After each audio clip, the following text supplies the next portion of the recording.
Morning everyone. Before I start formally, a set of car keys, just from the other room. Mercedes, if anybody wants them. They'll be over here.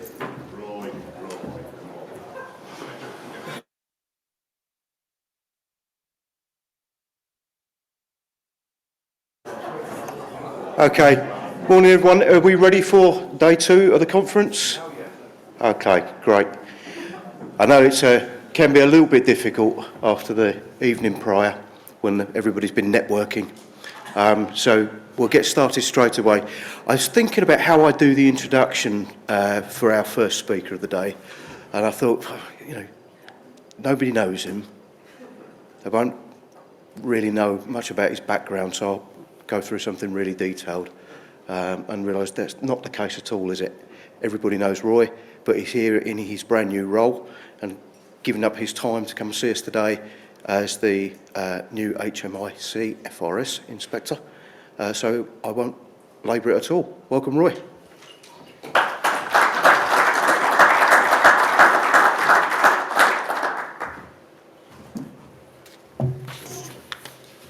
Hope the presentation came up. Well, morning, good to see you all here. And yeah, that slightly fuzzy head on the second morning of conference thing, yeah, I missed it, but there we go, we're back. Would someone put the presentation up, please? Great. Yes, so as hopefully most of you do know me, I did a little bit of NFCC for a little while.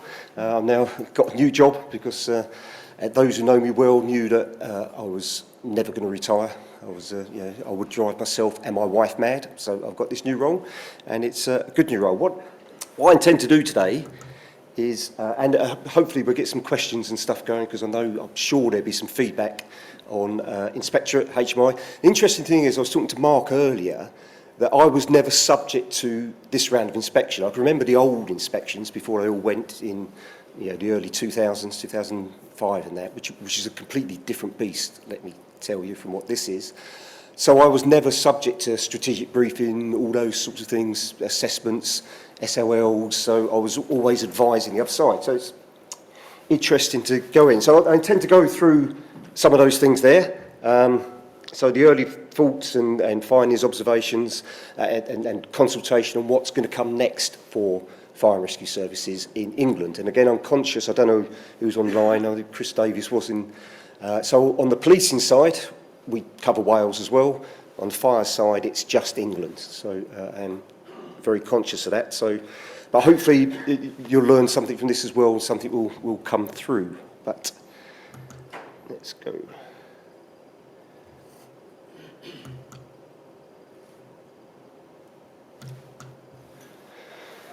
So it's a really interesting presentation, and I hope you enjoyed that. There we go. Oh. Yeah, right, okay. So someone once said, he used to be one of my vice chairs, is that strategy is where everything starts. And the same for the NFCC. Strategy sort of sets your direction, what you want to do, how you're going to do it when you move on. So I'm not sure if any of you went to the consultation on the Inspectorate strategy, referred back to it, was involved in it, but these are the 4 main points of the public strategy, and very much at the top is public value. It's an ethos that runs through the Inspectorate, is about doing things, so some Windsor will say we do 2 things. Oh, by the way, those who saw Zoe speak, if you expected me to walk up and down and show my back to them, I'm not going to do that. I'm going to stay here. So everything is about, do 2 things. We inspect and we report. We might monitor, we might do other things. We're not a regulator, you've heard lots of times, so we can't insist people do things.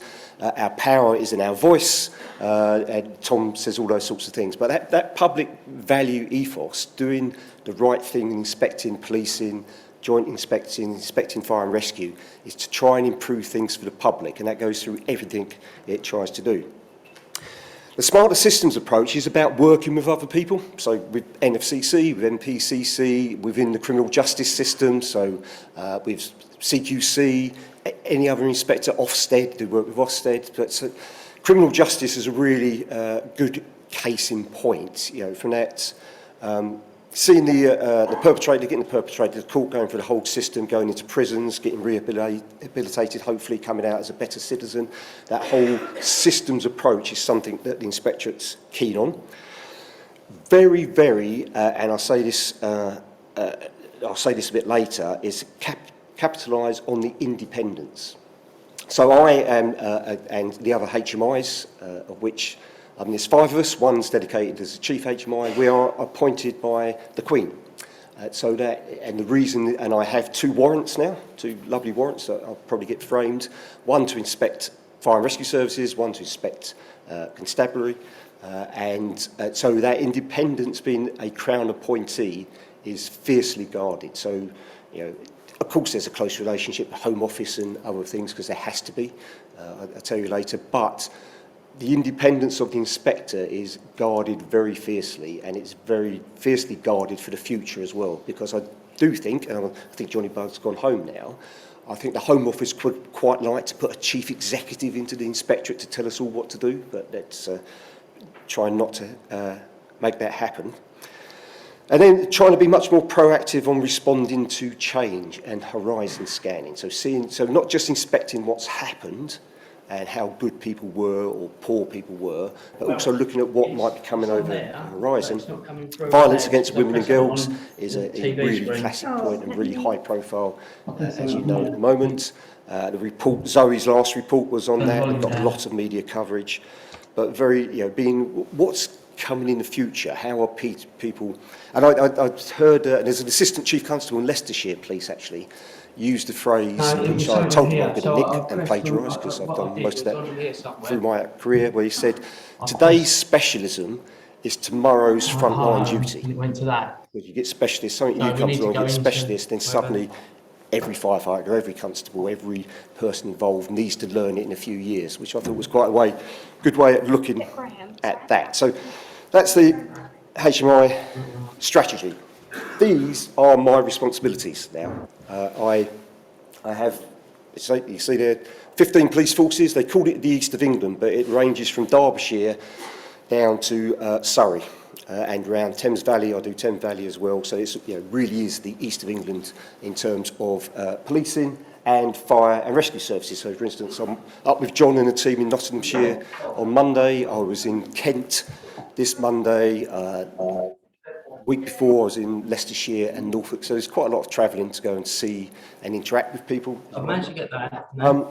But I'm also the SRO for the fire and rescue inspection for England. So the job Zoe used to do about overseeing, you know, chairing the moderations, looking at the next form of inspection, looking how it's going. That's all my job. But I'm also the SRO for domestic abuse and violence against women and girls, which we had a brief discussion at board, but came to and I said, I want to do it. Actually having a man responsible for that is probably a good thing, because most of the problems in domestic abuse, not all the problems we know, most of the problems start with men somewhere.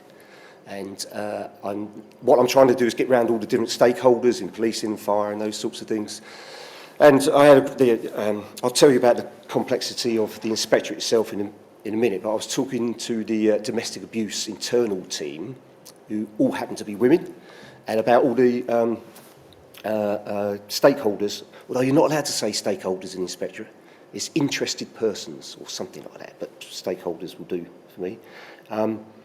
Getting a list of people I should talk to, so I've got meetings with an Assistant Commissioner of Met, Louise Rolfe. I've got the new NPCC lead, Maggie Hines, I'm talking to tomorrow, the Domestic Abuse Commissioner for England, Domestic Abuse Commissioner for London. There's about 15 or 16 really major stakeholders, and there's an external reference group for that, the same as Risk for Fire, and every single one was a woman, which it was a good thing. But I was talking to the team and I said, yeah, what tends to happen, even in institutions like the Inspectorate and the Home Office, is it's domestic abuse. Oh, we better get a woman to deal with that because it's a woman's problem.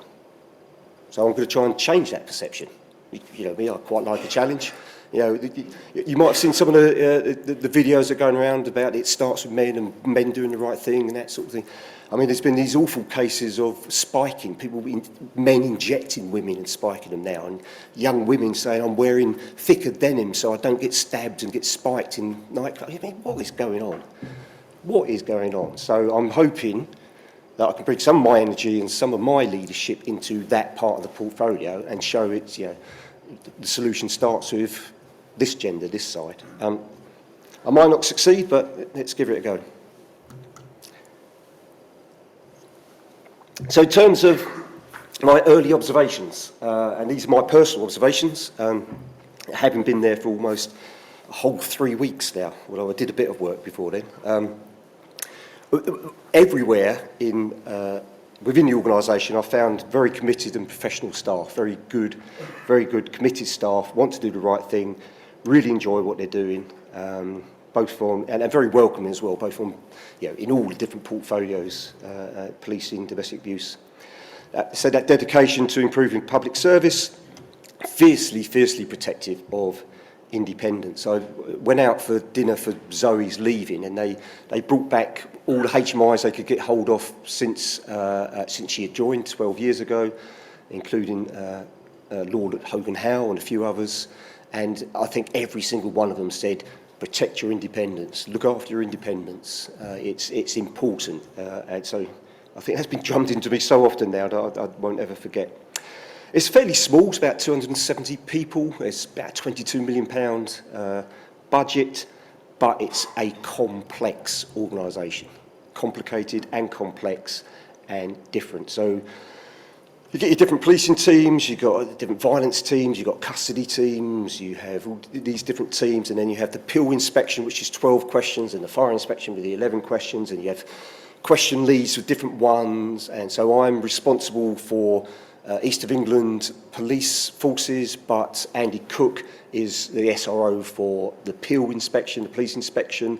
So he does a moderation, but how that links with my responsibility as an independent inspector, it's really, and who's responsible for what and who does what is quite a complicated organisation. One thing I will say though is, having been in Mark's position and starting off as chair with half of Stephen Adams and me back in 2017, when I sat down for my first diary meeting here, so we have a diary meeting every week, what you're going to do, who you're going to see, where you're going to go, and there were 6 people sat the other side.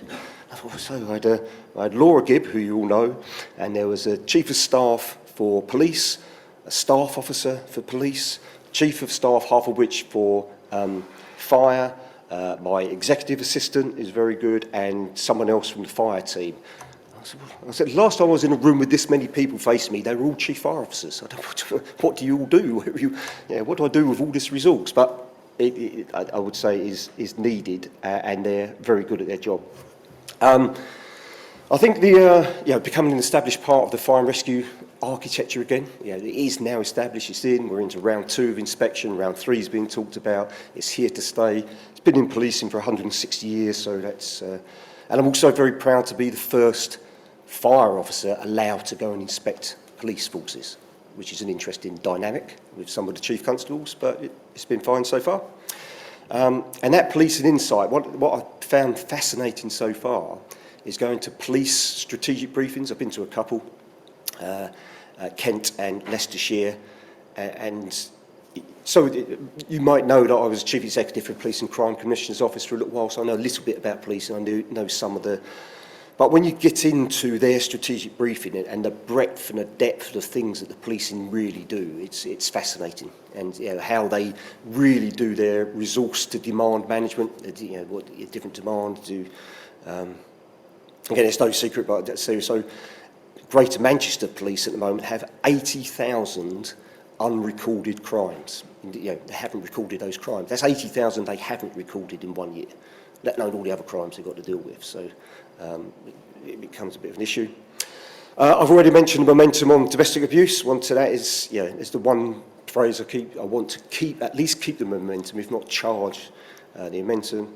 And organisational design. This is one thing, and I don't know whether I'm keep these, but the inner secrets of the inspectorate, but there's a lot of discussion going, and the same as your own organisations, about How is it organised? How is it resourced? Are we focusing on the best things? Are we focusing on value for money? Are we doing too much in one area and not enough in another? How do all these different teams and complicated teams work together? It's always problems with resourcing, there's problems with finance, they've got the same concerns about the spending review that everyone else has. We might have to cut 1.4 million out of 22 million next year if it goes slightly the way we expect. So all those internal discussions go on exactly the same as they do in any other organisation. But also found that they're very, very strong on well-being and concern for the people who work for them. Because if any of you have been SLLs or been the other side, it's quite an intense thing, and you will know the service liaison leads and the force liaison leads then help each other out. So you'll have someone, a classic example is the force liaison lead for Leicestershire Police had the force liaison lead for Norfolk and Suffolk Police with him for a week. Just sort of check his assumptions, check his understanding, but they're away from home 3 or 4 nights a week doing inspections for about 6 or 7 weeks in a row. So they do. So there's a lot of concern for the staff well-being. Right.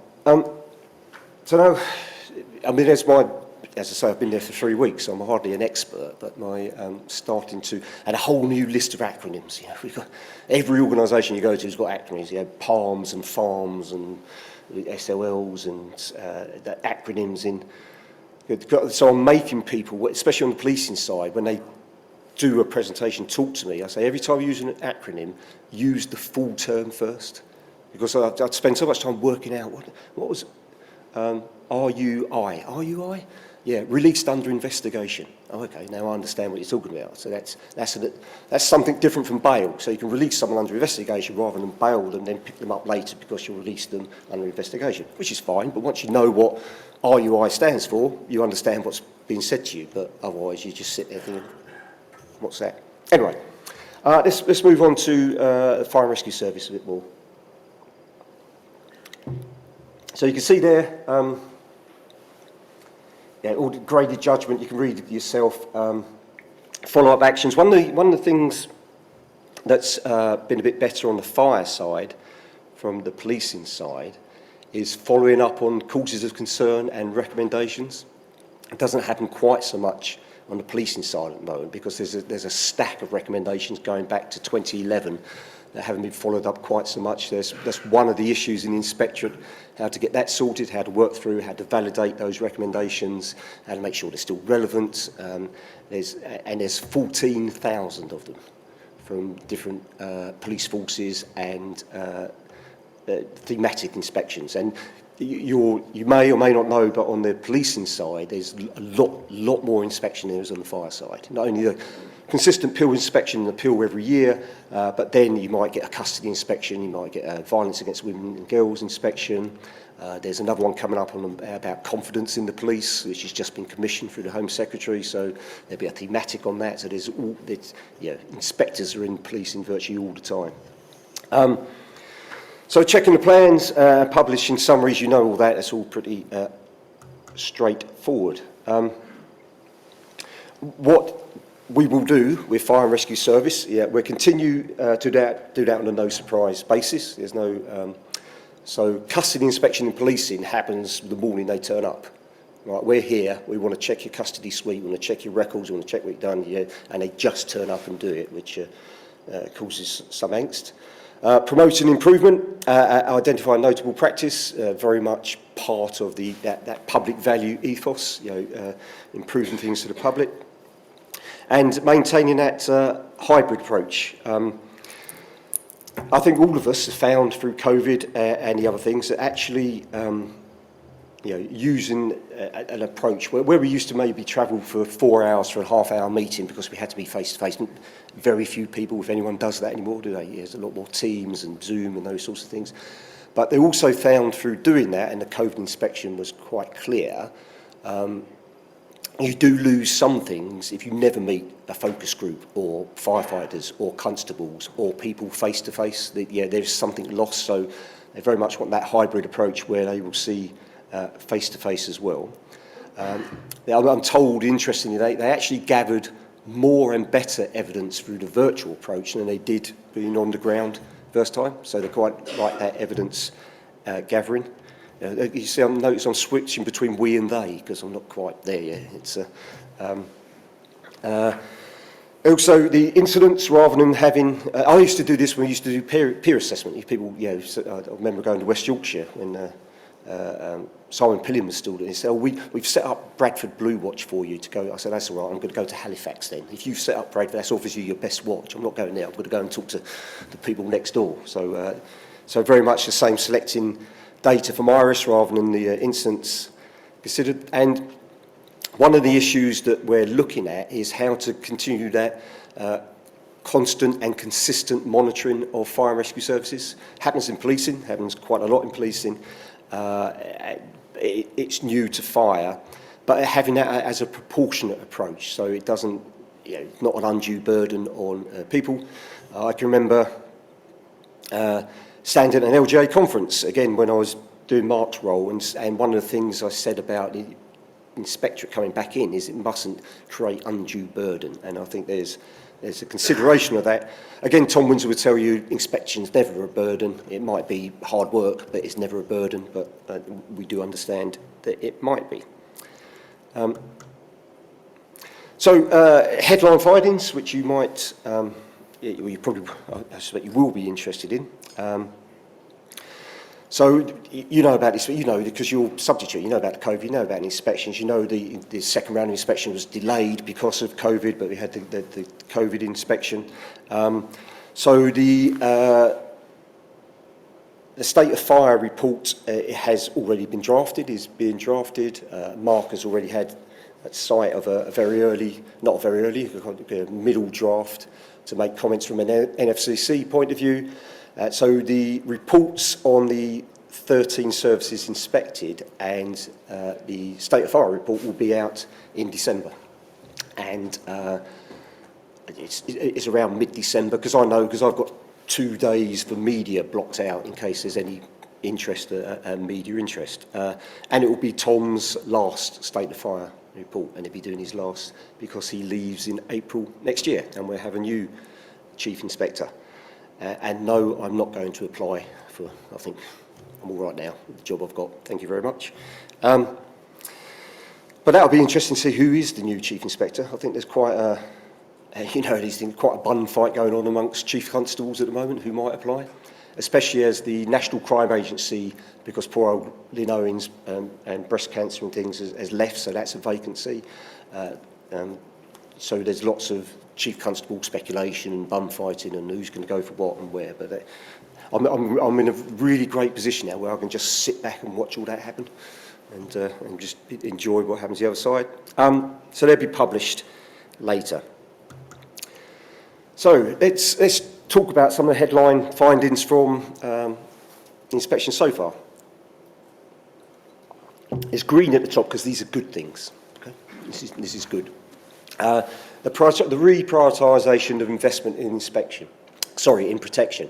And we know a lot of that's come from Home Office investment, both into NFCC and into services, which has been welcomed. We're making a point, the same as you do, very clearly, that needs to be sustainable. It's all right pumping money in for 2 or 3 years, and but to get a fire engineer could take you 5, 6, 7 years to get someone through an apprenticeship, trained up and on, working properly. Mark, you used to do little road running the protection committee. All these arguments. So it's very much trying to do that. Very good, and wouldn't expect anything else from yourselves. Very good at preparing for and responding to incidents. Certainly routine incidents and most major incidents. I'll mention the most bit in a slide or two. The promotion of values and the code of ethics, and I can see Alison from the standards board. The code of ethics is standard, and the shift from first one is, I've been told there's a real pleasing improvement in well-being, behaviour, code of ethics, values, that sort of thing within the services they've seen. So they're pleased with that. And again, as I say, the prioritisation prioritisation of well-being and health and safety and those sorts of things, so looking after your staff, have really come through as good. But as we say, there's always a but. So, and this is not everyone, this is generalisation of what they've seen in this one so far, is a limited focus on areas for improvement. So again, what would be expected from the inspectorate if you do get, especially if you get a cause of concern, but that's, that will be followed up and done anyway. But if you get areas for improvement in your reports, a tip from me is concentrate on that when it comes around next time. When you're doing self-assessments, strategic presentations, all those, concentrate on the areas for improvement. There's a bit of concern, a bit of lack that as the pendulum swung towards protection, it swung away from prevention. And I suspect if Neil Odin was in the audience, he'd say, yes, exactly, I was telling you that 2 years ago. What's going on needs. So again, this is what's coming across. It may or may not be true, but there's that concern that the eye's been taken off the ball a little bit on prevention and risk assessing home safety checks and doing the right thing, those sorts of areas. And this last one, and if you include my time as chair of the NFCC, almost 20 years as a principal officer, I've been trying to improve equality, diversity, inclusion in the fire and rescue service for most of my career. Most of you have. But that real movement, that real change, it's getting better with women joining. But other groups of people, the real change still isn't happening. So that will be picked up. And I know that, trust me, I know, and I'm with you. And I'm hoping this is one of the things that I will bring to the inspectorate, is that real strategic understanding. I won't tell you what it was the other day, but it was something that was being talked about and discussed, not at HMI level, but a bit lower. That was a fundamental misunderstanding of a bit of operational guidance. And having chaired NOG for all those years and everything else, I'm fairly familiar with it. And it was just the whole discussion was just a fundamental misunderstanding, which concerned me a little bit. But hopefully I can bring that real fire insight into the whole of the inspectorate. And which is one of the reasons they wanted an ex-chief to go in there. I'm not sure if I missed anything here. Right. So I say where things have looked better is where the chiefs and the senior teams and everyone involved have picked up on the causes for concern, have picked up for the areas of improvement, have used that as an improvement action plan to improve their.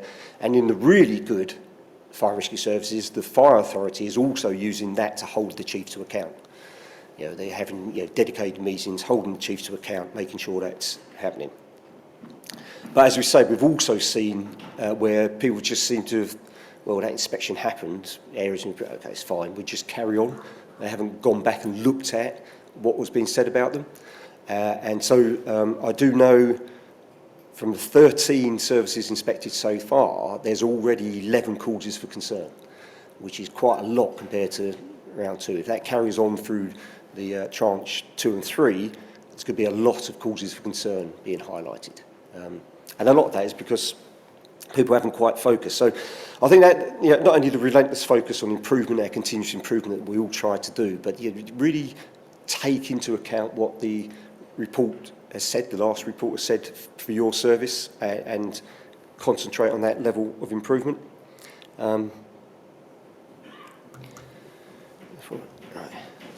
MTA, I know this is causing all sorts of discussion. I mean, it caused all sorts of discussion for years. Where some of this is coming from, so I said the inspector's power and its voice. This, before I joined the inspectorate, this was a serious conversation, but particularly between Matt Parr, who inspects London, and Andy Cook, who inspects Manchester, and the possible pay rise and all those sorts of things. And they were really concerned about the impact on the effectiveness and the efficiency of the fire and rescue service if it's swept the board as another 2% pay rise, and someone's got to find the money somewhere, and the effect it might have. So that's why he wrote the letter. That's why he's tried to start the conversation again. If you think the MTA working group was first set up under the employers in 2012, and yeah, we're now almost 2022, and it's still being discussed and still being trying to be sorted out. And is it still, my view has always been, because I've stood here and said it to you, it's part of the firefighter's role. To rescue people and save lives is part of their role. No, not a shadow of doubt in my personal view. That's the inspectorate's view as well.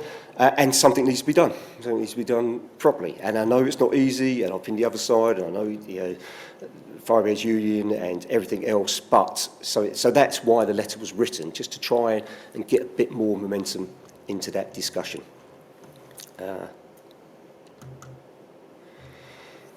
You've had the first, well, two State of Fire reports. Those recommendations were there. Again, I thought to put them up there to remind you and again go through that. So that, MTA links into that ambiguity about what is the role of the Fire and Rescue Service. I think, again, as NFCC, you have a view, you know the fit for the future stuff there, the risk-based, improving, adding value, flexibility, diversity, all those things that were in fit for the future. Again, I think that was August 18, I think we started writing that. So not so rigid, much more risk-based, all those sorts of things, but the Home Office needs to come up with that.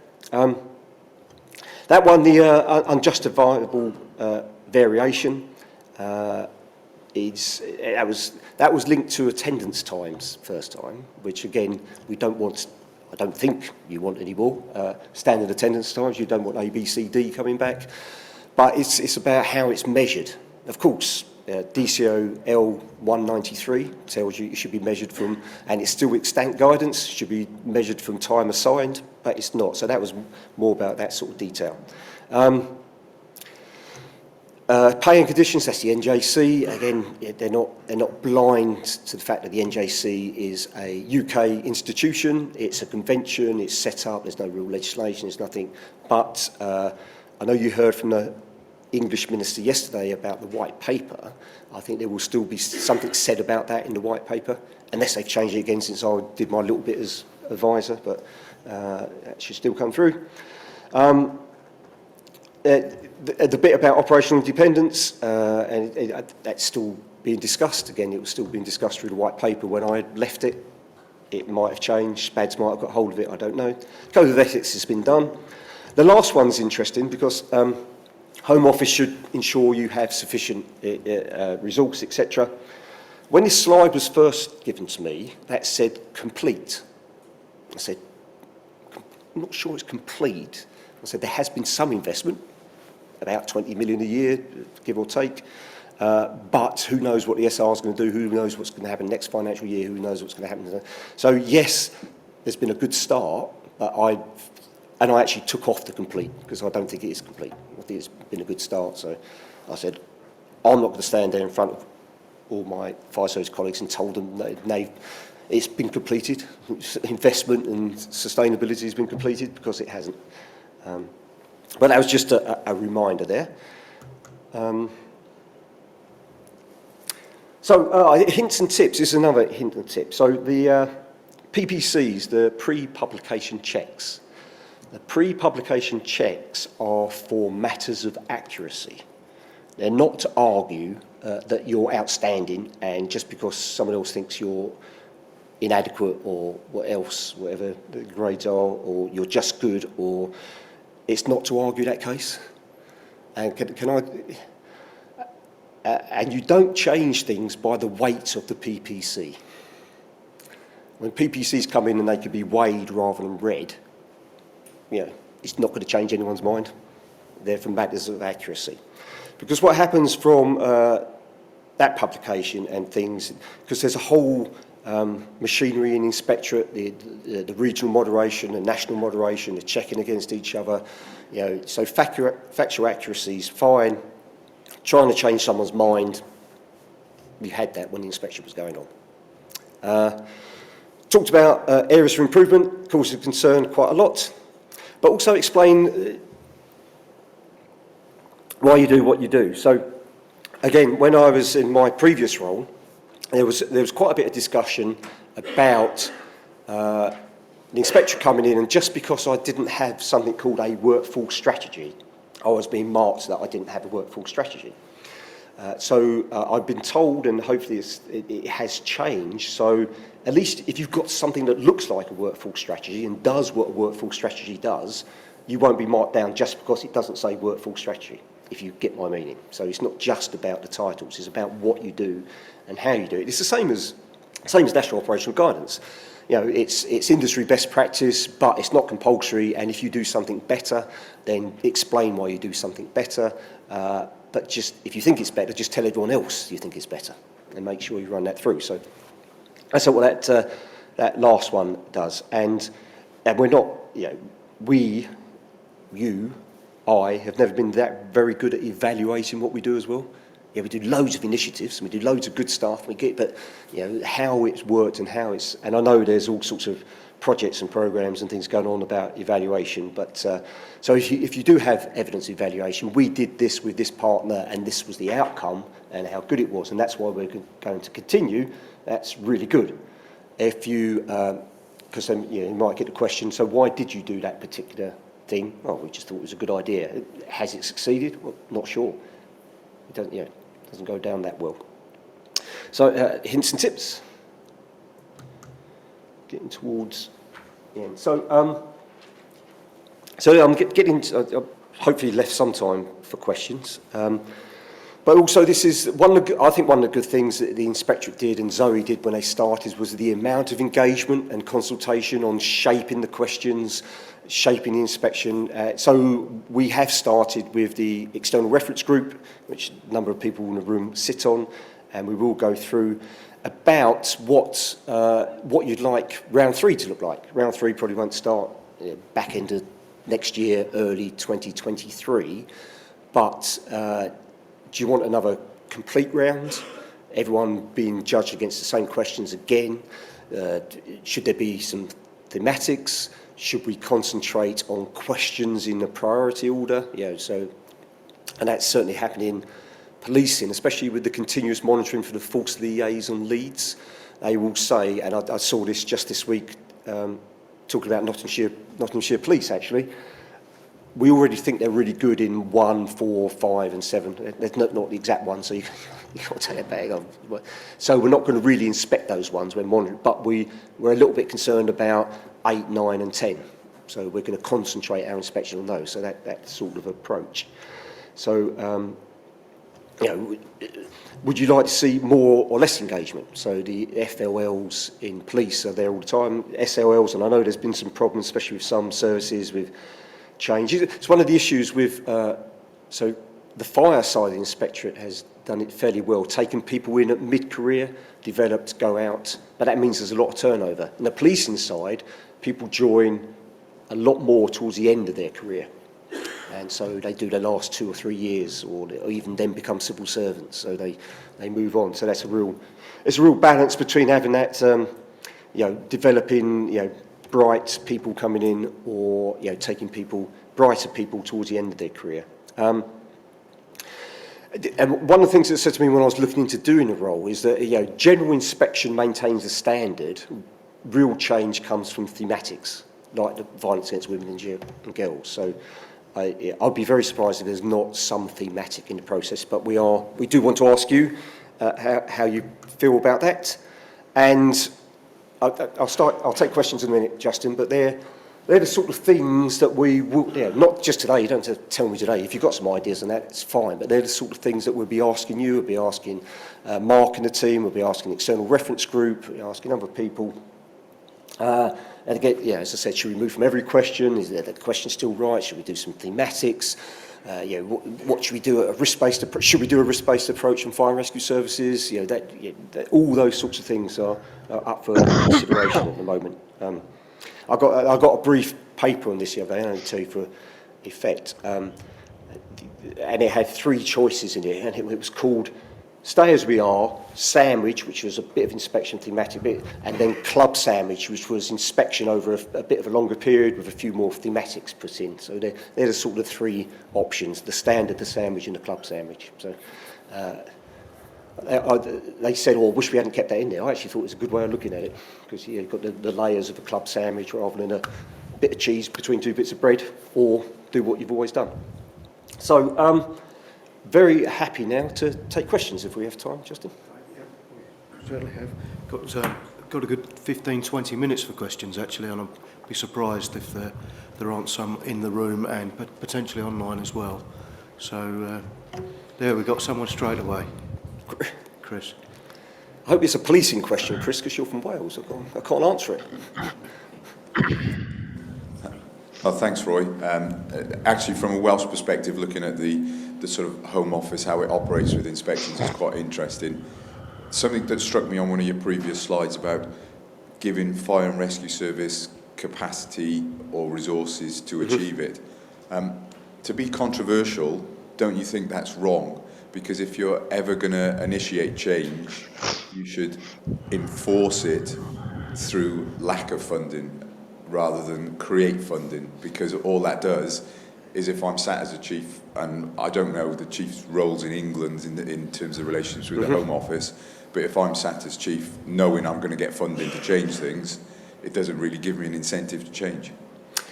Very true. I always used to, one of the discussions, those who remember John Bonney from Hampshire, one of the discussions I used to have there, he actually said part of the Hampshire way used to be, probably changed now, is just to throw another DO or group manager or another few resources and things, get it changed that way. But whereas in Hertfordshire, it will be, right, we need to get a few bits of string together and work out how to do these things. So yes, so that reference was much more towards investment in protection and those sorts of things we've seen, rather than a general uplift in funding. Because you all know as well as I, there are some very well-funded fire and rescue services still, but there's also some fire and rescue services that are really struggling and really, strapped for cash. And as finance lead, John, I was going to nodding, you'll know that. And some of the county council services, well, it's Sorry to come back to you. Isn't that the right time to change things, to change structures, to change?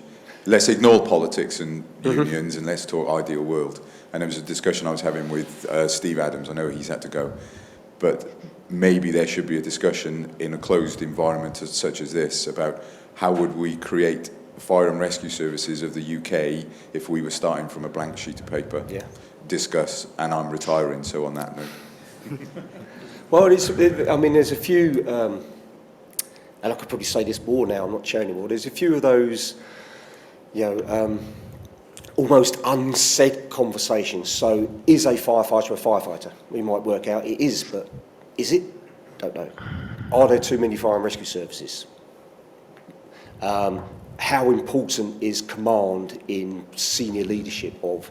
So, we've had a couple at Chiefs Council. We had a couple of little goes around that, but it wasn't really an open discussion. So there's some unsaid things over here that that do need some serious discussions. And I think I was trying to give the example. Before Tom sent his letter out about MGA, there was a real serious discussion. Do we want to get leadership? You're here.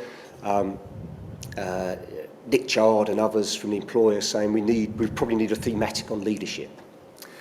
But a thematic on leadership is actually really difficult to do without criticising the people in leadership positions. If you come back and say the leadership of fire and rescue service is rubbish as a general thing, that means you're all rubbish, which is not true, is it? So there's some really difficult unsaid. I said, well, you could look at the whole system of how do you develop leaders, how do you select leaders, how do you maintain them, how do you make sure they've got progression training, as it used to be called, how do you get people ready to take on the role of chief or assistant chief or finance director, how do you make sure people are ready, so you could do a thematic on the process rather than the people, but it's a difficult conversation to have. Yes, John.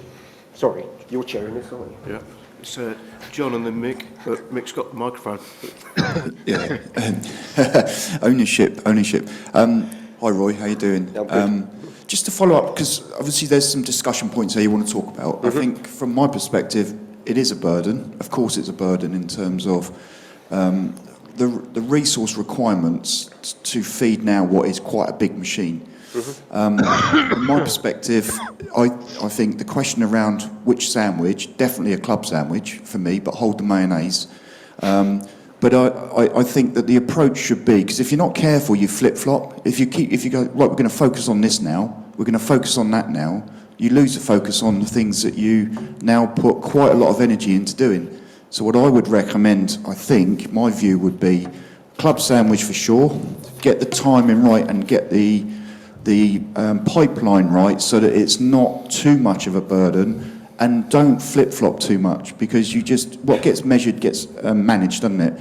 And what happens is, right, we're all going to go over here now, and the people that will affect the most, the fire and rescue services that will affect the most, will be the have-nots, not the haves. Because if you've got a big service, lots of resource, you can throw organisational resources at whatever the problem is, you're fine. And what you'll do is create that gap. That gap will grow even bigger between the haves and have-nots, because you will lose pace on the front runners because you haven't got the resources to focus on the areas that you need to focus on. So just a personal view. No, it's good. I certainly appreciate the flip-flop point of view. There's no point, we're doing this, now we're doing that, now this is now flavour of the month. So that's why it needs to be produced with yourselves, with the people who are leading the fire and rescue service. Don't read into it, Roy. It's 3 chiefs who are retiring. Well, I was literally just about to say that. We're raising questions. Yeah. I'm sure others in the room have got a voice and will bring that forward. I agree with Mick around the don't flip-flop around. It would feel very burdensome to do a complete, total inspection of all of us in every area again. I don't think that is the answer. I think pick and choose your thematics where you think improvement is needed, wherever that may be, and you had a slide headlined in red. That might be your thematics, and then look at those services who need a bit of support or focus in areas where they've been weak in the past, would be my view. Don't keep coming measuring stuff you know already is okay. What's the value in it for any of us in that? Which leads on to my one of my questions, and I've got a couple really. One is the inspectorate is in a really good position to help us improve, and recognising you have to maintain your independence and to give a view, but you're also an all-seeing eye and you see what good looks like. And I ask the same as Zoe, I'll ask of you, Roy, is I think there's space for the inspectorate to lead in a supportive way around helping us improve. So pull together the good people in good areas and sort of show the rest of us why the inspectorate thinks it's good. So that it kind of paints a picture of, if you want to know what good looks like, don't just point to X's report because they got good in that area. Tell us why it's good and what they're doing, what is good, because certainly in round one, when some organisations, the wellbeing one was excellent, you made your comment earlier, we looked at what we were doing with our staff and got requires improvement. Yeah, we do everything. We spoke to the services, what are you doing? Nothing, that we aren't. We didn't have a document what said wellbeing strategy, a bit of nonsense there. But if it's the things you need to do to be good are these things, not they're good, because in their context and that organisation will be different to mine. So I think there is really an opportunity for the HMI without sacrificing your independence, because I understand that is absolutely all what matters. But I enforce fire protection in my own organisation, but I also have a business safety advisor who goes and supports organisations to be better than what they are, without me wielding the inspection and the kind of enforcement element of it. So they are my organisation, and they don't give advice, but they do go and help and support. This is what good looks like, this is how you can get there, these are some hints and tips, and I think there's space for the inspectorate to do that. So that's an ask. The other thing is about, you talk about looking at the leadership of the sector, and I kind of asked a subtle question of the Minister yesterday. I'll be a bit more blunt today, Roy, if I can, is that we're up for the improvement. We are. The leaders in this room are up for it, but we have got one hand tied behind the back, and someone keeps giving me a kick in the nuts as well while they're doing that. And one of those people giving me a kick is the inspectorate, because they come and say, this is not good enough, this is not good enough, the MTA being a case in point. The frustrations around the MTA, as you said, have been long held back in the employer's domain. It's 2 chief fire officers who got the letter. Arguably one of them's an employer. But let's look at the machinery around the NJC. That is an anchor, what's holding us back from true reform. And my question to the Minister yesterday was, don't leave us at the top of the hill, really.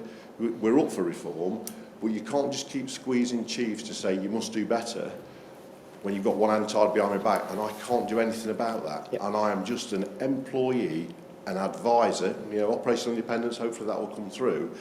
But if you don't deal with the machinery, what deals with the terms and conditions, and I have to default to the national position on things, you've tied that hand back behind my back. And you can squeeze me through an inspection as much as you like, or through a letter as much as you like, but if I haven't got the ability to change that, or the power and influence to change that, I'm not going to change it. So again, there's a bit of a plea there around, hold us to account, absolutely. And if there's operational stuff in my service, what's not as good as it should be, I'm absolutely up for that. But when it starts to cross over into the domain of the employers, I know I'm the only thing you can squeeze because I'm the one being inspected. And it's no good inspecting my governance because it's not my governance what's holding me back. It's the governance around terms and conditions, power of the FPU. We went through it all through tripartite. You know all of this stuff, Roy. I'm saying it to put it into the room for all of us, that we're up for the challenge, let's do it, will help us get there. Yeah, absolutely. So there's a few things there. The improvement, absolutely. One of the, Zoe would say, and she might have said it in here, is we're not a management consultancy, so we're not going to become consultants, but I think there's probably more we can do. One of the good things over the many years is there's not so much of, I'm not doing that because it's not invented here. People are quite willing to take on ideas and learn and that sort of thing. And you're right, if we find notable or good practice, I mean, I'll be talking regular to Mark, we've got ERGs, we've got all sorts of ways that can come across, and you're absolutely right. And I couldn't agree more on the employers. So, didn't say earlier, this might be recorded, I don't care anymore. But the employers, as far as I know, have never taken a stance on MTA, MTFA in 9 years. They've never said whether they think it's in or out of which I think is outrageous. Well, arguably, they put it on the list of options around pay. Yeah. So I think they did give a view on it because they were willing to talk about it relative to how much firefighters paid, which to me is exactly opposite to the NFC position. I do think it's already in there. Yeah. I'm talking about it in terms of pay. Yeah, absolutely. Yeah, absolutely. But to not. If I can add before we move on, because I think one of the things that's a little bit disappointing in there, as speaking as a chief that's not planning on retiring, is that the maturity of the process of. Well, it depends what I say now, doesn't it? The maturity of the process of the HMI and our maturity in responding to it has evolved quite well, I think, to the point where the HMI got to see the challenges of our operating environment. And, the suggestion from the LGA that we want to do a thematic on leadership seems to move us away from understanding the complexity of the overall situation. And I think we would be diverted by looking specifically at leadership if we don't deal with the issues that have been in State of Fire 1, State of Fire 2, and absolutely no doubt in State of Fire 3, because it is, we need to be enabled to be able to do all of the things we'd like to do with our leadership. And as John said, the willingness is absolutely here. Sorry, I've just used my little privilege for sitting up at the front there. It's Ben Brook at the back with the question. Okay. And I know I've got one online as well, and I've got Mark. Well, I know Ben's not retiring soon, are you? Hopefully not, Roy, hopefully not. We'll see after this. A couple of comments really, Roy, on the first round of inspections for the second round, which we've been part of. I absolutely do think it will drive improvement, so I welcome it and thank the inspection for their work on it. It feels to me that Inspector HMIC FRS, and you've referenced the fact that we're going to move to a hybrid type approach, yet this first part was virtual. That has led massive gaps in the context and understanding of an organisation, in my view. And there's absolutely no reference to that in the inspection reports that I've seen for this first round, which seems a massive gap. And that links a little bit to COVID-19 as well. And the last 2 years, you've referenced the fact improvement hasn't been fast enough against that, but there seems to be absolutely no reference. We've had a COVID-19 specific inspection, which I recognise. It's almost as if Inspectorate's view is that's disappeared now, and the world has changed for us. It doesn't feel that's been quite recognised in some of the reports. And then just linked to that, there seems to be a comparison between the last inspection and this inspection. And I question whether there can be a direct comparison because the approach does feel quite different. And then finally, just your view around, you've referenced the difference between the different governance models and the impact that has on an organisation's ability to be effective, efficient and look after their people. And there doesn't seem to be any appetite within Inspectorate to do any sort of specific work around inspection of governance. I recognise that isn't what you're doing at the moment, but there was talk of it at one time. Is there any view around ever taking that step within HMIC to look and do an inspection of governance? Okay, so a number of things there. So the whole not mentioning COVID has been highlighted. It was highlighted by Mark as well. It has been highlighted that there was a difference. I think it is, it might be different context, but it is, you are able to compare things that have happened even in a slightly different way, because if you don't, it's just a completely new one anyway, new inspection. On governance, I actually asked the question, one of the first questions I asked, what happened, because I was part of the ERG when they started to talk about governance and what they might do. I said, what happened to that? And there was not complete silence, but well, yeah, it's sort of, yeah, but I'm going to try and resurrect whether we ever get there, because one of the big problems is we're not allowed to inspect PCCs by law. So what do you do about PFCCs? And that's a really big stumbling block in this whole, so the discussion needs to be started as well.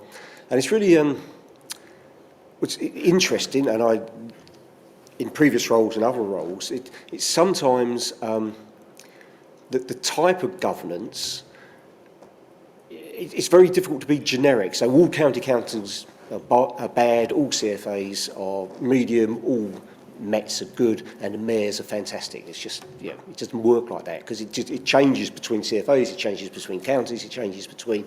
So I think, and one of the things I was trying to do in the white paper is very much get the Minister and Home Office to talk about the principles of good governance rather than the type of governance. And I had succeeded a bit when I left, but again, I've not been able to see that paper for 6 weeks now, so who knows where it is now. But I was very much concentrating on principles of governance rather than a county council is bad or is good or whatever they're going to say. But I'm trying to resurrect it. Okay, we're going to go to question online. Oh, online. Does that just come through here? I think maybe there. Good morning, can you hear me? Yes. Hello.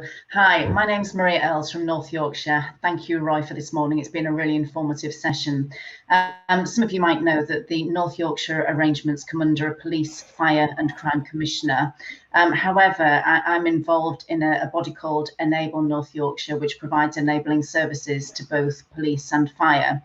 I'm obviously familiar with the force management statement arrangements in policing, and I just wondered if HMI had any intention to introduce something similar in fire. It was initially received as being a difficult thing to do when it was introduced in policing 3.5 years ago, but it's actually turned out to be a really useful business planning tool.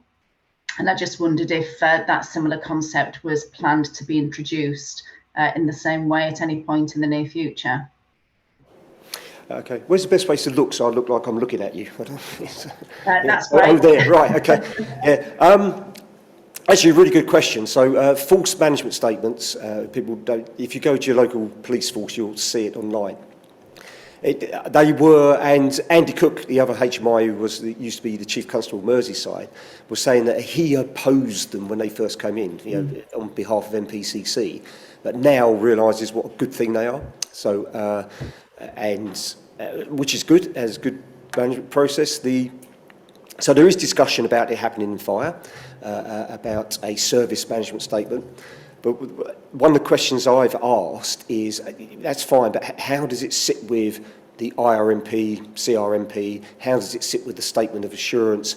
Are we just asking for things to be duplicated? So if we do ask them to be introduced, they need to be introduced in a proper way that adds benefit, not just as another document that has to be written and reproduces everything that's in the CRMP. It's, so yes, it's being talked about, but it needs to be talked about in a proper process. Interestingly, I was at the interesting for me, might not be interesting for you. I was the Inspectorate's board yesterday, where one of our papers was discussing an Inspectorate management statement. So the Inspectorate is going to do its own management statement to link in with its strategy and planning process and help. The flip side, I would say, but before I went to Leicestershire Police, I thought I'd have a look at their force management statement. So I found one from 2019 that was 22 pages long. So I asked the liaison lead, is this the up-to-date one? He said, no, it's not. I'll send you the up-to-date one. It was 387 pages. And I said, has this been written to make sure people don't read it? Because, 387 pages, and I was going there the next day. There's no way I could have read that. So I think there's a balance in these things as well. So, yes, it's been discussed, is the short answer. Thank you. Hello, Mark. Can you hear me? Yeah, fantastic. A couple of observations and then a question. I would certainly endorse your view about that point on force management statements, in so much as they'd have to either deal with a problem that already exists in fire, or be an improvement to something that is already there, that is subsequently taken away and replaced by the service management statements. Yes, and yeah. IRMP and statement of assurance are the two things that were running through my mind. An observation on the club sandwich bit, and I think along with my retiring colleagues, then I think the club sandwich feels like the way to go. But there's also a really interesting, sometimes quite difficult conversation going on at the moment between NFCC and the Home Office, which you'll be familiar with in the past, in terms of the constant desire for a finger on the pulse view in the Home Office about the performance of fire and rescue services. And a frustration that statement of assurance are always 18 months backward looking. Reports that come out from the Inspectorate tend to be 9 months after the Inspectorate concluded their work. And actually, is it the role of the NFCC to provide information in about the performance of fire and rescue services? I don't really think so in the sort of formal way that's being suggested. So there's a really, I think, interesting conversation across HMI, NFCC, employers to an extent, and Home Office about what is the problem that's trying to be solved in that conversation. The other, just an observation on the leadership piece, and I know you're not proposing a thematic review on leadership, but my concern, if there were to be one, is that it would see it in too much isolation, because of course you could only inspect fire and rescue services, and the leadership in fire and rescue services doesn't exist in isolation. It exists with the employers, with the Home Office, and the machinery that sits around it. So I think really difficult to just look at the leadership in the fire and rescue service in isolation. Coming on to my question, and we had Annette was talking late yesterday about culture from her perspective of having worked in Ford Motor Company, Lloyds of London and Lloyds Banking Group, and she now does she's branched out, works as a consultant. And she'd read State of the Nation 19, and she'd read the Code of Ethics work that had been done, and her first observation was that's the Fire and Rescue Service, but it's Ford Motor Company, it's Lloyds of London, and it's Lloyds Banking Group, and to be frank, any other organisation I've ever worked in, which I think we probably draw a bit of confidence from the fact that we're not sat in isolation.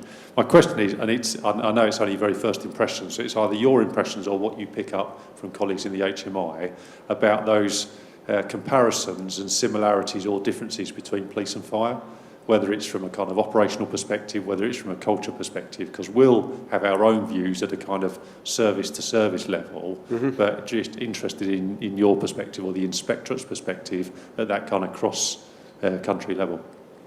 Okay. Going back to your first statement, I think that a piece of work on monitoring is where the Inspectorate and light touch monitoring of everything. That's what they're trying to do in policing now with continuous assessment of PIL, rather than going in and doing PIL. It's like a continuous assessment, and then you decide the bits you need to look at seriously. So again, it's prioritisation rather than doing everything all the time. So I think that will develop for fire. So there will be that monitoring process. I used to say to Lou graduates all the time to put your long screwdriver away, but they love a long screwdriver in the Home Office, don't they? So it's not your job to run fire services, that's the chief's job. But it moves to the point. So again, one of the things, and I've actually used the term yesterday at the board. I remember saying when the inspector was coming back in, that just because we have blue lights and uniform doesn't mean we're the same as the police. And I think through the first round and into the second round, that's starting to get a bit more traction with the HMIs in particular.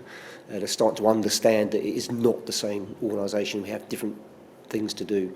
I was, again, Leicestershire Police, I was being shown round,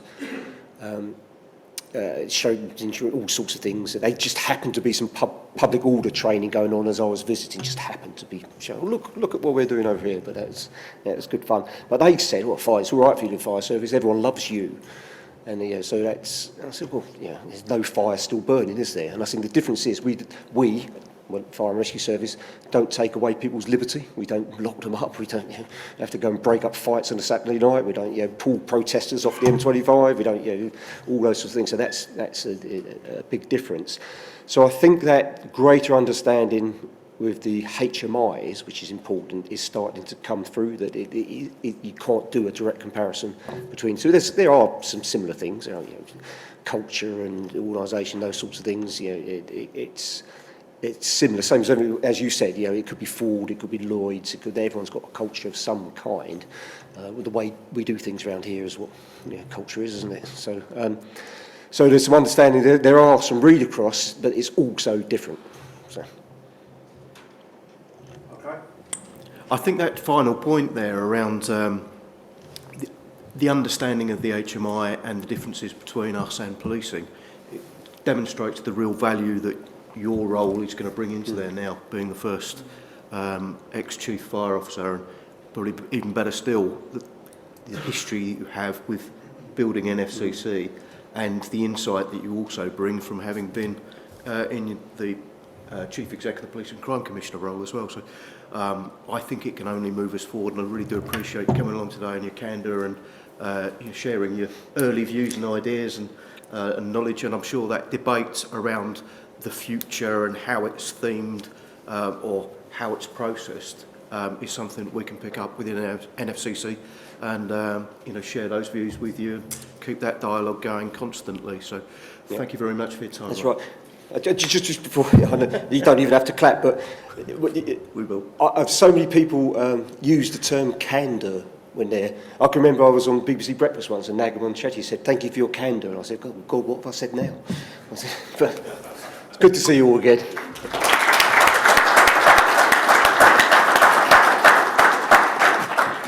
Okay, we take a coffee break now till 11:10. Thank you.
Great, good to go. Morning, colleagues. Welcome back. That is the nervous moment at coffee break on the last day of the conference that you're going to come back and look at a sea of empty chairs and tables, but fantastic to see so many of you come back. Thank you. 3 sessions this morning, following on from Roy's first session. So first, Alison, and I'll introduce Alison in a second, and then our sponsors are going to come and talk about innovation and their particular aspects of the marketplace for the fire service, and then we're going to finish with a closed session where we've got a sort of free-flowing discussion around fire reform, and then we will finish bang on time and enable you to get a bit of lunch and then get yourselves away. So most of you in the room will know Alison, I'm quite sure. Has been to a number of these events in the past, was here last night, so many of you will have spoken to Alison, I'm sure, over the course of the last day or so. So Alison's Vice Chair of the Fire Standards Board. I sit on the Fire Standards Board alongside Home Office and LGA colleagues, and when I took over from Roy. And I think the board has now firmly established itself as a part of the national landscape of the Fire and Rescue Service, certainly in England, although I know colleagues in devolved services have a keen eye on what's coming out in terms of the fire standards as well. And there's 8 or 9 on the stocks at the moment. Of course, NFCC has a significant role, not just in the development of those standards, but increasingly the guidance we put together and the implementation support we provide into services to enable you to adopt those standards and then embed them in your organisations in the best possible way over a period of time. I think the Minister was pretty clear yesterday when he spoke about his expectation of adoption of the standards and the guidance that comes with it. And then, of course, Roy turns up and has a good look and pokes around services to find out if you've adopted those standards and applied that guidance. And Roy knows where everything is because he's been there before. So really important part of the national landscape, and I'm delighted to welcome Alison here today just to give us an update and speak about fire standards. So Alison, thank you.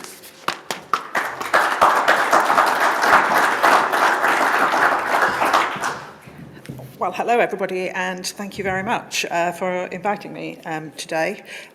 I haven't got a huge amount to say more than Mark's just said, actually, but I'll put a little bit more meat on the bones, maybe. I am Alison Sansom, as Mark said, and I do know most of you, and I really appreciate these types of events to come and talk to people and really get some feedback from you about how standards are landing, what you think we're missing, what we could do better. I'm really always happy to hear that. So if you haven't had a chance to talk to me and you do have views on that, please do make sure that you come and talk to me before you run away today. So I think most of you do know about the Standards Board now. It's been around since January 19. It had a bit of a slow start because it was a greenfield site, really. What had been there previously had been many years ago and had really fallen into disuse. So it was about starting with a blank canvas and trying to build the processes, the scope of what we were doing and what we needed to do, the way that we were going to work with the NFCC and all of you, the way that we were going to work with the inspectorate, and actually get to delivering the standards. So the membership is up there. I would just say that at the moment we're waiting for an APC rep, depending on what happens with the PFCC in North Yorkshire, who has traditionally been our PFCC rep on the board. So we will just have to wait and see whether that person coming in there takes on the role or whether the role is picked up somewhere else. I think it is really appropriate to follow Roy in today's proceedings because the Fire Standards Board is working alongside the inspectorate as part of the fire reform agenda in England, and very much wanting to work together to make sure that the standards that are produced are used appropriately in the inspections that happen, so how they're picked up, how they're used, and to make sure that that makes sense to all of you and actually to our common goal of the NFCC, the Inspectorate and the Fire Standards Boards of driving and enabling improvement. Okay, so in order to develop a plan of how we were going to get anywhere, we started with the activity framework, which was, I think, circulated. It certainly was produced and developed in conjunction with all of you. This is really about getting a view of the whole, working out the scope, using it to monitor progress, using it to avoid duplication, because we absolutely don't want to be duplicating outputs or duplicating with guidance. So being quite clear on what's in a standard and what might be underpinning guidance was part of the work that we were doing under the activity framework. And just to clarify that on the slides, the boxes that have that white outline, that double white outline, are areas where there is some work that either has been done or is currently being done. So from that, you start to see the areas that we're still left to tackle and to look at. They're the areas that haven't got any of that outline around the box. And this is very much a top level, so it does drill down to more granular approaches as we go into a bit more detail on some of them. I'm not going to go through all of that with you. It is available on various websites, so I don't think I need to go into that right now. So in terms of using that framework and in terms of how we develop standards, the standards are developed through the services, so through the NFCC, adopting the mantra, the same mantra that I think was used for National Operational Guidance, which was for it to be developed by the service for the service.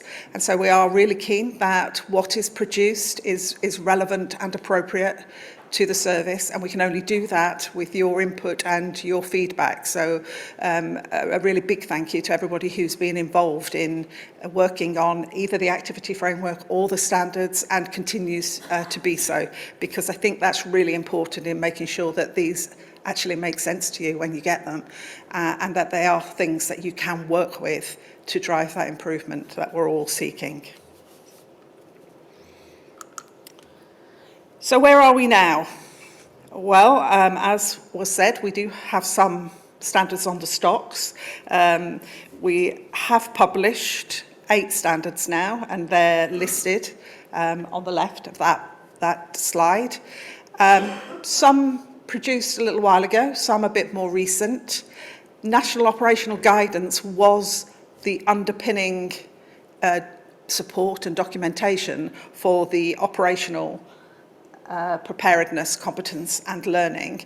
And so it might be the case that when looking at that list, and I'm sure Roy can tell us whether this is the case, but that the inspectorate might take a view that those things that have been around the longest, they may expect you to be more advanced on the implementation of.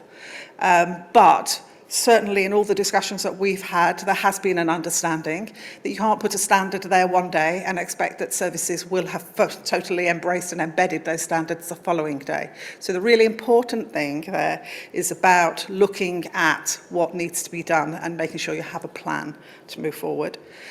Safeguarding is currently on the stocks. I think it's just completing its consultation, and will be in the post-consultation assessment of everything that has come back through that consultation. And we do look at every comment that comes back, so please do put comments in. They do get picked up. We do think about carefully whether we need to change the standard, whether we need to try and communicate better about what we mean and be clearer. So that will be the next one to be issued. And then we have a number of standards in development, and you can see those on the slides, and I will talk a little bit more about those in a moment.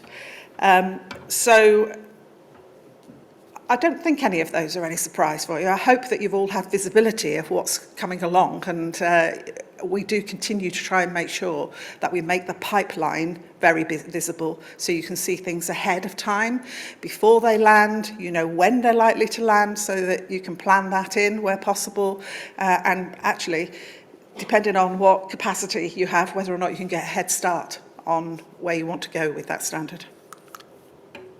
So this is the timeline for the standards. I just have this thing now where to look at all of you, I don't need my glasses, but to see this down here, I do. So I just have to go through the age thing. So you can see there that we're delivering standards from next year, from next January through to June. We've got 5 standards coming through there. And they are a little bit spaced out. Now, they might not feel spaced out to you, the way that standards are being delivered, but we have tried to not deliver too many standards at once. We have tried to space them out so that you've got an opportunity to pick up the standard, to assess it, and to then work out how to address it and how to use it.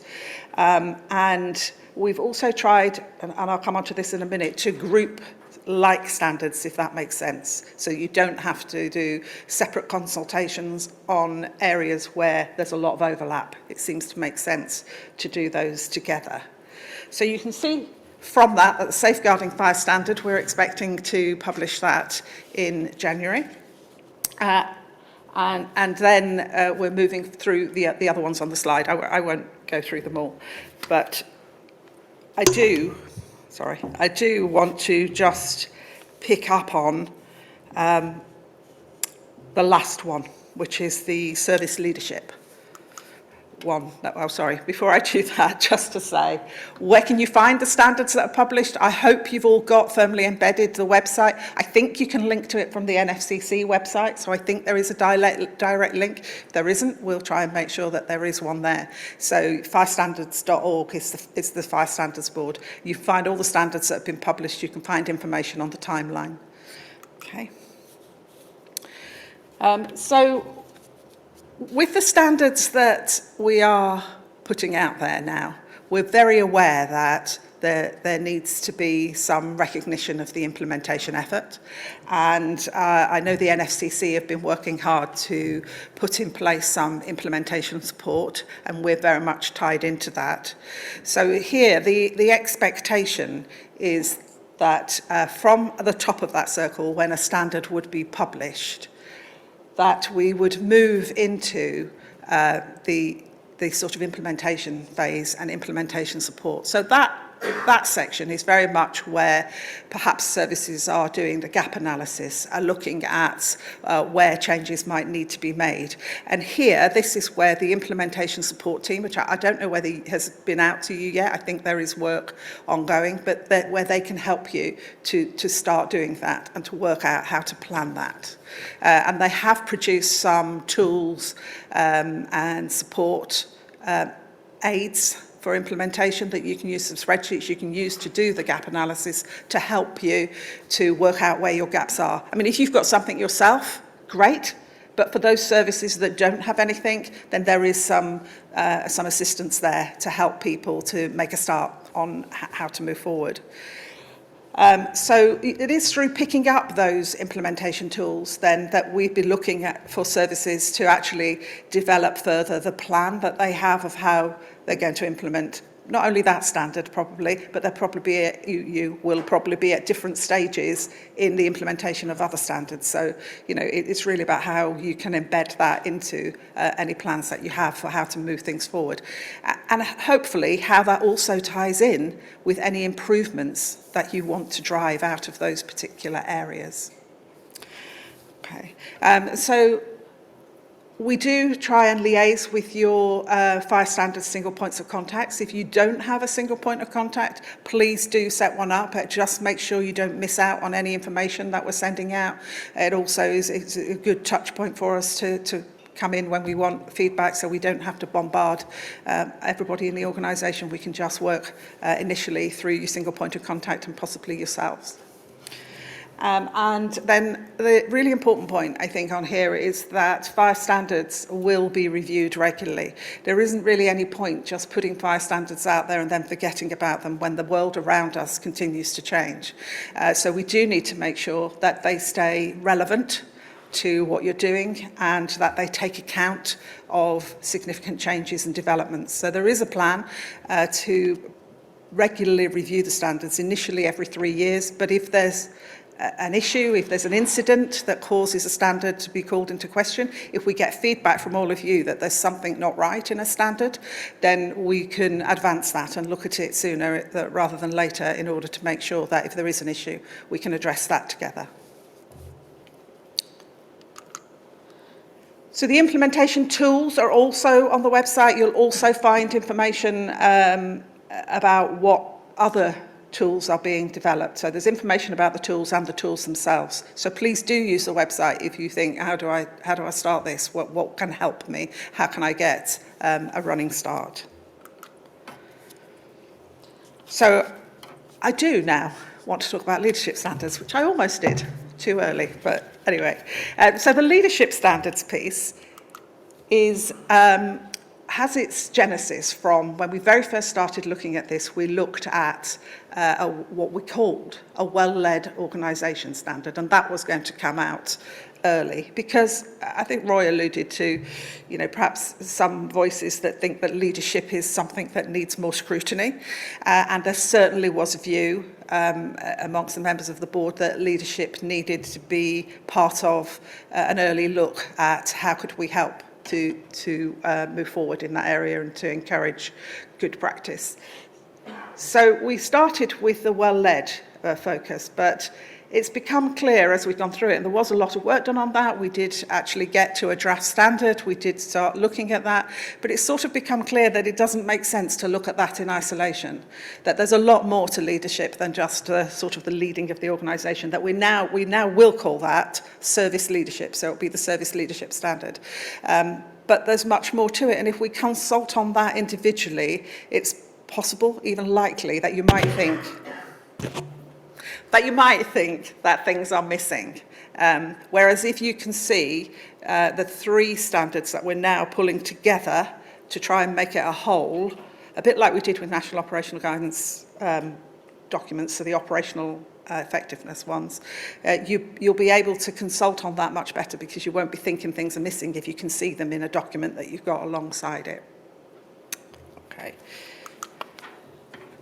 So what we're looking at really is pulling together these three. So as I've said, the well-led organisation is what we're now calling service leadership.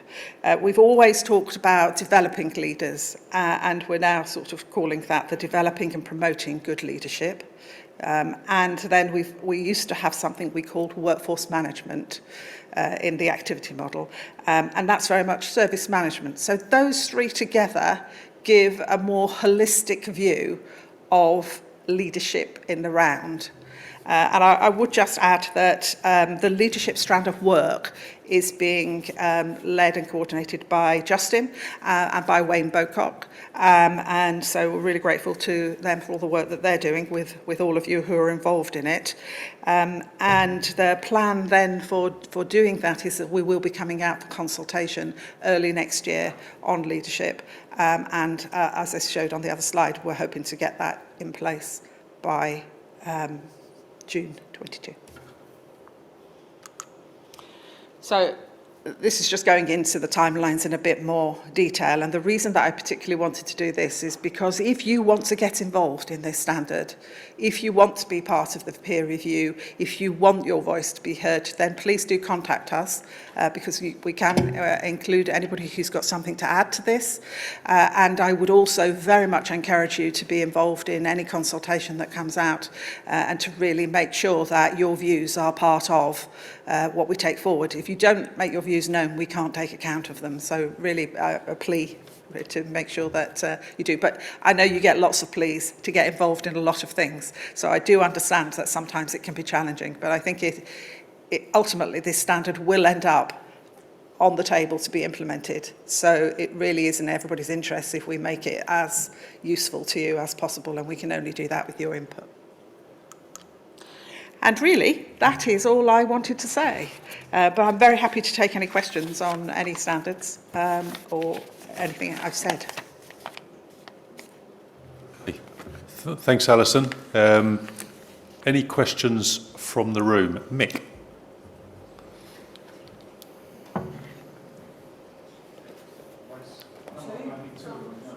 I probably don't need one, to be fair. Hi, Alison. Good to see you again. It's good to spend some time with you this last couple of days. One of the perennial problems, and has always been in reports, is around evaluation. And it's one of those things we never seem to fix. You go back to CPA days, evaluation of outcomes, not good enough, and so on and so on, and it's still the case now. in all of our reports there will be evaluation again.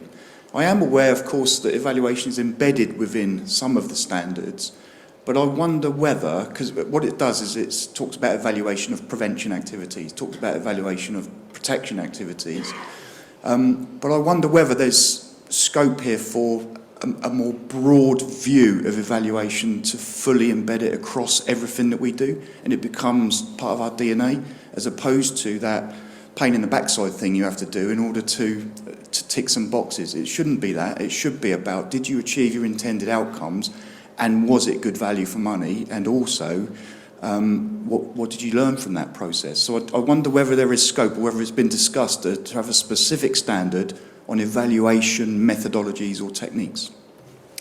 It's a good point, Mick, and I think I would say that I don't think it's just the fire sector that struggles with evaluation. I think that's true in a lot of organisations. It's sort of, people are so focused on the doing, and then you kind of think, oh, how well did that work? And then you really need to sort of drill into that. Whether or not there's an explicit standard on it, I'm not sure we're at that stage yet. I don't think we think it would be an explicit standard, but to some extent evaluation should be part of the well-led organisation standard. So I think we would expect that there might be some reference to evaluation in that standard, so we'll be looking at all of those across the piece. And in each of those standards we do talk about benefits and what do we think the benefits will be of implementing that standard. And obviously in terms of implementing that standard we're really focusing on, well, what's the outcome and what does good look like and have we achieved it. So there is some scope for us to pick up those benefits, and we're doing quite a bit of work at the moment on benefits management and how we can help to make that assessment. The inspectorate has a role to play on, are they seeing any outcomes that are expected? Are they seeing the evidence? But I do think there's a stage before that, as you say, which is actually kind of looking at ourselves and saying, did that work as we thought it would? Is that delivering the benefits we wanted it to deliver? And I agree that needs to be in part of the DNA. So it might be that we just need to look again at the well-led and say, is that something that we perhaps could include in that? Okay. Thanks, Mick. There's no other hands going up in the room, Alison, so I think thank you very much. Thank you. On behalf of colleagues in the room, and you can return to your seat in the audience if you're happy to do so. Thank you very much.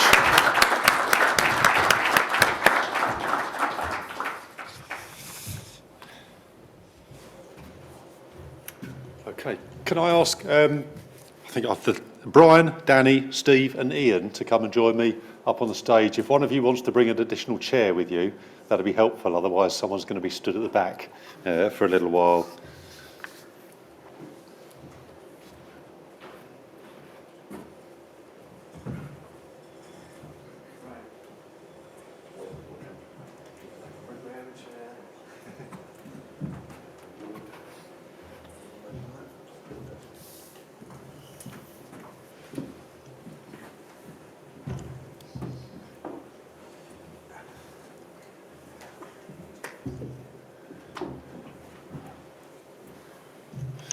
Fantastic. I think we're all sitting comfortably. I mean, the running order is going to be Brian and Danny from Dräger are up first, and then Steve from Unblur are up second, and then finally Ian from PBI is going to come up third. There's just a few things I wanted to say to introduce this penultimate session for us here at conference. First is to colleagues on the stage with me. I mean, first of all, thank you very much for attending the event. Thank you very much for the sponsorship of the event, and thanks very much for your company over the course of the last couple of days. I think the venue I think's worked quite well from a sponsorship perspective, and I've certainly seen loads of people talking to you, and I've had conversations with all three of you, I know, just in terms of the capacity and the innovation that you bring into the sector. I think it's really important that we have a session like this at every conference, where we get an opportunity to talk more broadly to those in the fire sector, but not necessarily those directly involved in NFCC or fire and rescue service on a day-to-day basis. Integral part of the improvement of fire and rescue services. We've heard a lot this week from the Minister, from Roy and from colleagues in the room about that journey of continuous improvement in the fire and rescue service, and of course to an extent that's our responsibility, but we can't do it alone, and we've got three colleagues with us here who offer significant benefit in terms of some of that creativity and innovation that we can bring to deal with some of the wicked issues we face in the fire and rescue service.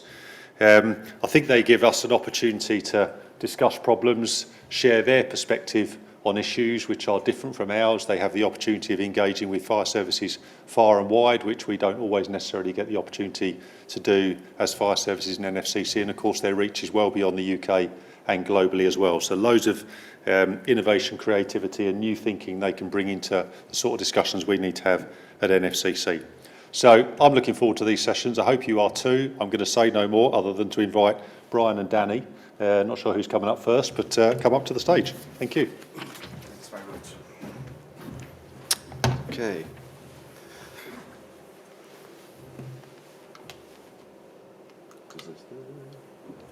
Okay.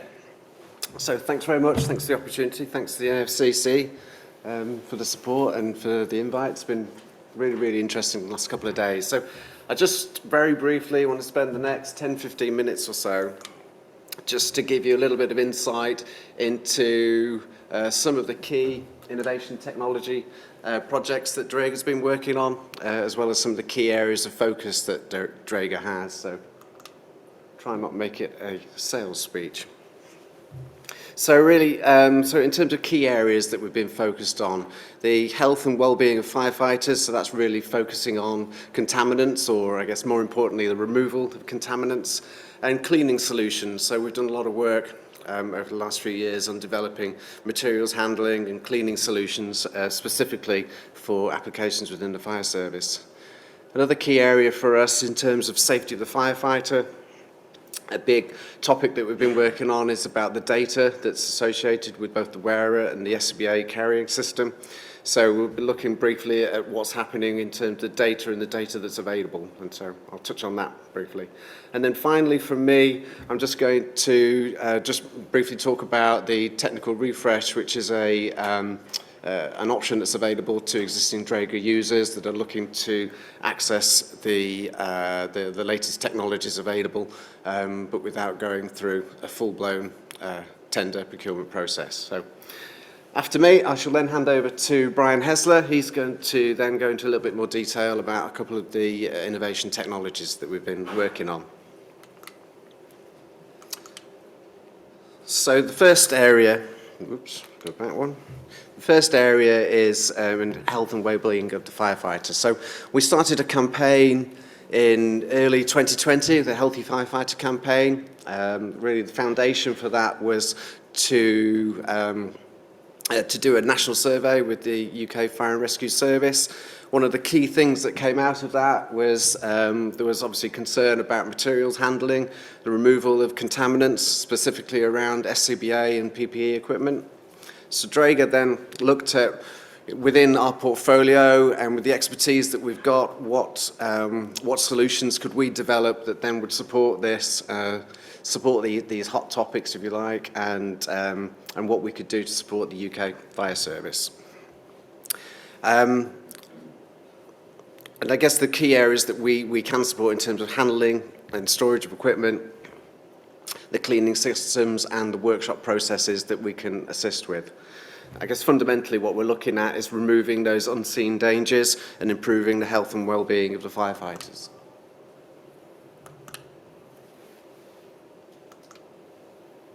Okay. So this was an interesting project that we worked on last year, or earlier this year I should say, with Durham and Darlington Fire and Rescue Service. So they were one of the first services in the UK to implement a dedicated cleaning solution. So this workshop, which is located next door to their training centre, in the photograph you can see here, basically this is where the dirty kit comes in. They've got the set down area, and on the back wall you can see basically the automated cleaning system. To the left of this picture is a dedicated drying area, and then they also have an area next door which is for the storage of the clean kit. So it's a very interesting case study, if you like, of how they've looked at their materials handling, how they stop the cross-contamination of dirty kit and clean kit. I know a number of the services have already been up to have a look at what they're doing there. So there's a lot of interesting lessons learned from what they've implemented there and what they're doing. think that if you're still going back to the health and well-being of the firefighter, so this slide just shows a couple of new products that we've got this year. And I'm not going to sort of go through all of how wonderful they are and all the selling aspects of these products, but the carrying system for the SCBA, and then just to the right of the picture is the long duration set, which we call a BG Pro Air, which is a closed circuit rebreathing system that gives you up to 4 hours duration. Typically, the BG Pro Air is something we sell into the mining and tunnelling industry, but more recently we've had quite a lot of interest from a number of fire services that are looking for this sort of capability. Anyway, so to go back on that health and well-being topic, with these sort of new products, these are great examples where you can see the main drivers for us are really significant reduction in weight, lowering centre of gravity just to reduce the amount of duress on the wearer, and looking at specific materials that don't absorb contaminants, that are easy to clean. We're very much looking in mind that these sets are going to be cleaned on a regular basis with a much more thorough process, so they need to stand up to that for at least a 10-year duration. I think just lastly, before I move on from this slide, there's a part on connectivity. Connectivity is important and growing importance with the increase in the amount of data that we can now get from the carrying system, the SCBA, and from the wearer. So we have a new data platform called Dräger Connect, basically using the telemetry system, so between the SCBA and the engine control board, and that platform, which gives us a much greater data capability, is really going to be the foundation for a lot of what we do in the future.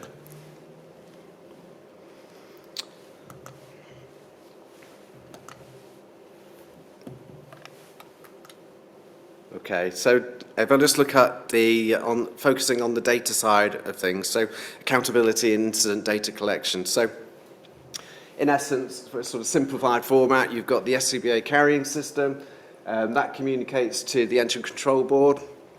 In this case, we've got a digital version of the engine control board, and then the engine control board communicates all of its data up to the cloud, which then enables remote monitoring. So that's kind of the framework, if you like, in which the data is going to be transmitted, or is transmitted.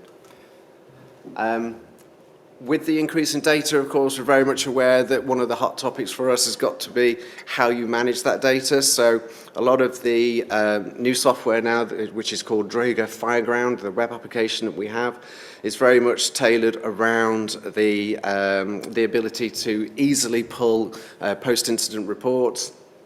Very easy to interpret, and of course the more data you get, the more complicated it becomes, so it's very important for us to kind of simplify that process and generate reports that are actually useful to you. And then just lastly from me, before I hand over to Brian, the technical refresh option. So this is something that we offer to existing Dräger users.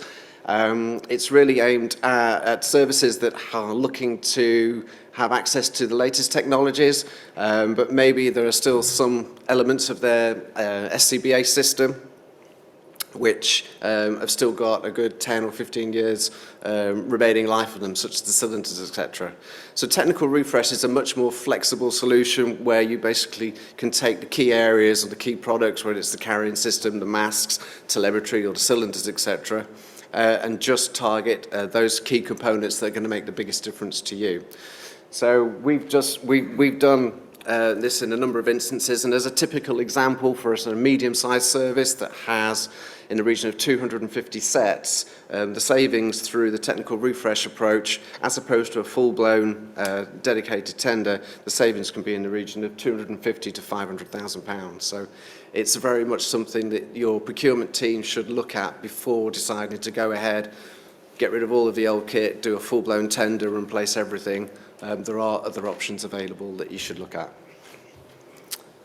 Okay, so that's me rambling on. I'm going to now hand over to Brian, who's going to give you a brief update on a couple of the innovation technologies that we've been working on recently. Hi, good morning, everybody. I know quite a few people in the room. I think some people might know me. Those who don't know me, Brian Hessler, 33 years in the fire service, retired from Northumberland as chief. Before that, worked across the country in a number of brigades at the Fire Service College, working in London and in Scotland, with 3 years at the Fire Service College, Head of Ops Command, Offshore Firefighting and International Rescue. I've been working with Dräger now since I retired. I worked as a consultant to Dräger, did work as a director for 2 years for the UK, covering service and training, but I went back to consultancy a few years ago, and now I just work to the MD, senior team and the commercial team to give advice on some sticky issues perhaps when things get a bit difficult, technical issues, new products, get involved with Lubeck, the research and development team in Lubeck and in Blyth in Northumberland. So very much involved in some of the big issues, large tenders and so on. Any issues that need some political engagement or work with NFCC, I tend to be the link into that particular route. I could stand here and talk all day on innovations because there's so much happening at the moment to develop new products. It's all digitalisation that's driving this forward, and there's some new technologies that we can take advantage of. They've been around a while, these technologies, but a lot of them were being unaffordable until now. Price of this kit is beginning to drop very, very quickly. And whatever we're developing now, we're trying to make sure, one, it's what the fire service wants. It's not what we develop and offer to the service. We've been caught out there before, well, you could have done this, why didn't you do that? So a lot of this work's very closely done with the fire service, and I'll touch on who we're working with currently on these particular innovations. There's a whole raft of things that we could talk about. Today I'm going to focus on two of the key ones, which are currently probably going to come to market next year or so. Very advanced work being done with different brigades across the UK. A big thank you to the two brigades that have led on this, and I'll touch on them shortly. But it's been a big help to us to have the involvement of brigades to make sure the product is actually fit for purpose and that you want to take away and use. The first one I want to touch on, and need to thank Greater Manchester Fire and Rescue Service for this. It was a driver for change for themselves to come up with a solution following the death of Stephen Hunt at Paul's Hair Studio in Manchester, and following the coroner's instruction at the end of it. So basically we've been working this now for probably about 4 years along with Greater Manchester. We've now funded a project with Salford University to ensure that the product is actually fit for purpose. It's accurate, which is really important. That's probably the most important thing. And also it gives the benefits and some sort of an early warning that a firefighter might be reaching that particular point of some physical difficulty or reaching a point where heat stress might affect them. The work we've done with Salford, they made it quite clear the most important issue here is core body temperature. It's not heart rate, that's self-regulated apparently, it's body core temperature, but how do you calculate that? And to do that is actually complex. A firefighter's job isn't like lying in hospital beds, it isn't like, being in a nice, comfortable environment, it's a hostile environment, you get very sweaty, you get fluctuations in temperatures and so on, so we've had to try and deal with that using current successful technologies. One of the points that's really important, you will find commercial solutions out there at the moment, either in the medical world, some are being offered to the fire services, but they've been proven by Salford to be inaccurate and certainly not reliable in a fire environment. So it's just a word of advice. So we need something that will do the job for the firefighter properly.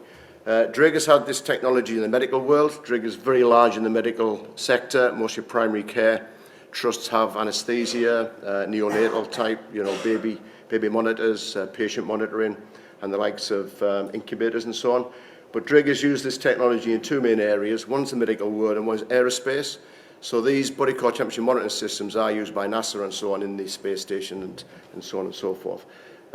It works on a heat flux process, which measures the change in temperature between the outside world, on the outside of the sensor, and against the body itself. It will be worn as a chest sensor against the sternum. That's the way the system will actually work. And that is now in prototype. I think there's 20 units in Greater Manchester at the moment with Salford. They're running trials at the moment to make sure it is accurate. And at the moment, things are looking really good. The current system is ideal in the medical world. It goes onto the brow. You'll probably see an astronaut on there at the space station and so on. And there's two pictures there on the slide. One's in a hospital bed. One is there were some trials being done by NASA. And basically, it's great in those environments. They're very clean. They're very sanitized. Once you get into a fire environment, you need something different. So we've produced a prototype. It's being trialed, and it's working very, very well at the moment. And this has proven technology over the past 20 years within Dräger's portfolio. And it needs to be very responsive to change as well. That's really important. I mentioned there it's under trial. We hit the buffers with COVID because we couldn't do the trials, regular trials with the new recruits courses. The issue of that was obviously the risk of taking, COVID into Greater Manchester. So they actually slowed down the whole process. And the same effect was on the second project I'll talk about as well. But the system will work by measuring the body core temperature. It'll also give you a heart rate, accurate heart rate. This will be a clinical device. It won't be just a Fitbit or a Garmin or similar products. They're great for sport use, but this will be a clinically proven device. We're going through the academic trials at the moment. They'll be produced by Salford and now go through 6 months of clinical trials. So it's actually a proper clinical product, which I think is really important. The data will be transmitted automatically from the sensor, which I say will sit on the sternum. It will then transmit it to the connect gauge, or the bodyguard as people know it. Then outside the incident, entry control officer or incident commander. So you better view that on the Dräger system, the Dräger fireground system. And that will be available for people to view, even remotely. Maybe it's incident command, silver command, gold command, or even back in mobilize and control. So the idea is that you'll have on there an alarm system. It'll be simple. Red, amber, green traffic light system. We don't want firefighters having to look at, entry control officers having to look at, 37.8, 39.2. It needs to be red, amber, green. And that will be a signal that somebody's moved from the safe working area to the amber to the red. The biggest challenge here now is to move to what are those suitable levels of alarm. And we've got a bit of work to do now with NFCC and some medical groups to work out exactly what is the appropriate ceiling levels for the green, the amber and the red. And I'll be speaking to Justin on some of that stuff shortly. The lead on this has been Dave Keelan, Greater Manchester, and Brian Highlands, who just retired as well. They worked on this diligently and got it over the line. They spent a lot of time on this and been really committed to it, so thank you to those two. The second one I want to touch on, this is an innovation regarding firefighter location and tracking. This has been really initiated by Mid and West Wales Fire and Rescue Service. I think Chris has gone now, but Chris was the sort of engineer behind this who thought up the concept. He put a bid into government. It was awarded 1.3 million to develop this project. We've also got Steve on the top table here. Steve also led on this from a technical point of view. We've now been involved in this for about 2 years, I think it is. We've now got a system which is pretty accurate. It's been trialled in a number of brigades. It's been trialled in West Midlands. It's been trialled in Oxfordshire, obviously Mid and West Wales. And we've now got a contract with the Fire Service College to work inside the college and do some really repeated trials to check how accurate the system is. And what it gives you is a 3D model or a 3D visualization of the building where the firefighters are. There are a couple of constraints around the project under the government funding. One was it had to be immediately deployable. So in other words, there had to be no reason to set the system up at the start of the incident. You get off the pump and as soon as you turned your set on or you switched the unit on, it would start to work. So that was one challenge. The second one was had to be a single action. So you didn't have any buttons to press, just to be a single action, switch it on and you were tracked. Simple as that. It hadn't been reliant on any external data sets, such as digital plans, digital floor plans. It had to be purely a 3D identification system to see where somebody is in that 3D environment. That was a challenge, because all you've got basically is a small squiggle on a screen at the end of the day. I'll show you some images very, very quickly. And I think as well, it had to be affordable. And it's the same with the body core temperature monitoring and this, they need to be affordable. So every firefighter can wear it, not just the chosen few or specialist teams. There is kit available that'll do this for your military kit. You're talking £5,000 a unit per firefighter effectively, plus the back office, plus the technology to drive the system, which makes it fully unaffordable. That's just a quick snapshot of, you might recognise that building. I think it's Industrial A, Fire Service College. And we ran this exercise about 7 or 8 weeks ago. I know Steve was there, Steve McLinden from Mid and West. We had the IT company that worked on this, a company called Oxentech. They're part of the Arwin partnership. And if you see there, if you look at the point that says on the left-hand side of the screen, this has taken a kind of a sandwich slice of the fourth floor. You can see that the people have gone up the staircase if you look at the side on, at the top right, you can see they've gone up the stairwell, done a search of the top floor, come down the other stairwell, and then gone into each of the floors. That really is what we had to produce as part of the project. That isn't ideal. It's better than nothing. And if you've got a visual of the building itself, then you can tell where your firefighters are in general in that building, first floor, second floor, third floor, rear of the building, front of the building, and so on. I've got another shot here of a work exercise at Mid and West Wales that we did in the training centre. And you can see there what we did was we had that effective squiggle, then we overlaid a drone image of the facility. And you can see there how the firefighters moved from the sort of bottom right, tracked into the building, did a search of the first floor, across into the tower, then up the vertical ladders to the top floor.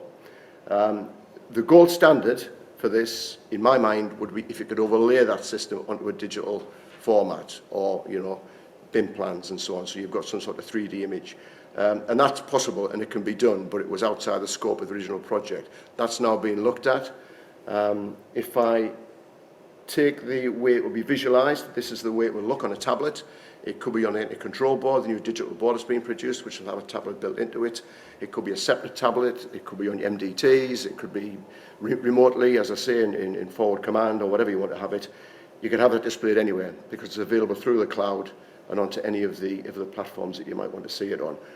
You don't want to give all this information to everybody, obviously. You don't want to overload the eco, and that's a discussion with NFCC we need about who needs the information, where's it best left, and how is it best visualised. It's actually developed by using a number of IMUs inside the unit, and they use a gaming chip, Microsoft gaming chip, to actually manage the data to produce the image at the end of the day. So that would be basically the very, very lowest level you would see. So you've got a top down on the left-hand side. You're looking down at the floor plan. At the top right, you can actually see the different floor breakouts. You can see where the firefighters are on each of those 2 floors there. Below that, you've got a small dashboard. That will, for each of the firefighters, you could display on there the body core temperature of the firefighter, to have their identification number on there, be part of the telemetry and tally system. So you've always got that tracking system for each individual firefighter, which I think is really important. And we all know that the majority of firefighter fatalities over the past 15 years, there's been an element of criticism around heat stress, which is really important, and it's always been difficult to find the firefighters. We know that a lot of people have lost their lives because we couldn't find them quick enough, and this should give us a solution to that. If you had the gold standard, which I think we need to have, that's just a quick image of that previous drawing overlaid onto a digital floor plan, then you can see exactly where your firefighters are in that particular building. You'll have a lot of digital data on your MDT systems at the moment, your risk data systems. I know there's a lot more data being given from local authorities and landlords now to fire services in digital format, post-Grenfell. And I think if you've got that, and you've got this system, and you can put the 2 together, and that's what we're working on now, then you have a pretty good idea where your firefighters are. Should there be an alarm? Should there be a problem? And you can get them out quicker. It'll help operations, tactics, and do you want your fire teams in floor 1, floor 2, floor 3, rear of the building, back of the building, there's a risk of collapse and so on. It gives you a better overall insight of what's happening inside the building. This is very much today what I've talked about the firefighter, it's about the person. And that's what we've tried to do is our basis is not about the wider incident command. Dräger's skill set is on the breathing apparatus system, protecting the person and protecting the firefighter. It's technology for life, effectively. And what we've tried to do is not just close our minds to other technologies. We're speaking to Unblur at the moment through Steve and the guys on the stand out there, because I think if we can put those 2 solutions together, and you'll see Steve's in a minute, if we can integrate those 2 systems, allow them to be linked, it won't be a permanent catch-all solution, but if you can link those 2 systems, you've got what our class is a very powerful tool for protecting your firefighters and knowing what's going on. You've got the overall incident grounds, you've got your response, you've got your resources, and you've got the person themselves, a firefighter. And if we can get this over the line in the next 12 months or so, that will be a fantastic move. So, you know, I'm grateful for all the help. We've got a request out through the Dräger user group. Any brigades that want to get involved in some of the trials, please do. There's been some open trials at the college. We'll be piggybacking courses, so some of your firefighters might come back and say, we've trialled this kit at the college. So be aware that's very much an open programme at the moment, and you might see this bubbling up at times throughout the system. But to me, it's really exciting times. It's something we'd love to have years ago. It'd be great to see it in a couple of years' time before I eventually retire completely. That's it from me. I think I'm going to hand over to Steve now from Unblur.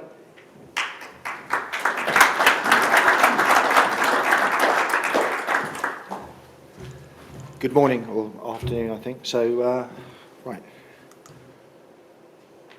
Oh, that's not me. Oh, you have to do. Next presentation. Which one's? That's the last, Steve. Oh, is it? Yeah.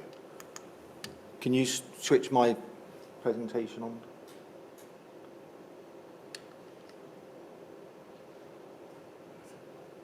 As you can see, I'm at one with technology, which is where I start. Okay, so first of all, thank you for allowing me to come up here. So, before I say anything, unfortunately our CEO, Alfonso, couldn't be here because he's too young to have jabs, so he couldn't travel. But he's had his jabs now, so hopefully he'll be coming up to see you soon. But I've got a message from him. Hi, my name is Alfonso Zamarro. I am the CEO and co-founder of Unblur. And today we are here not to talk about products or software, but actually to share with you the work we've been doing with fire services in the UK, but also about how we can actually collaborate to build the future digital fire service.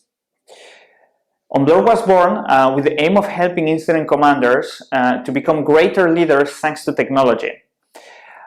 We visited many fire services and we actually discovered that putting tablets on the hands of commanders or deploying drones or developing very sophisticated cartography can be very beneficial, but actually it's very complicated for commanders to benefit from this sort of capability because of the huge amount of data that this generates. So this is why we decided to develop a software that can actually help commanders simplify all that information and understand what's going on, who is where doing what, and to share with all the different players of the incident response what they should actually do. So a few years ago we started working with Mid and West Wales Fire Service, with Shropshire Fire Service, and with Hereford and Worcestershire Fire Service to deploy this technical capability in their ICUs, in their drone units, in the first appliance on scene, to really manage to create a platform that can actually help the commander. And now we are actually also starting to work with the Fire Service College to train future incident commanders with these sort of digital tools.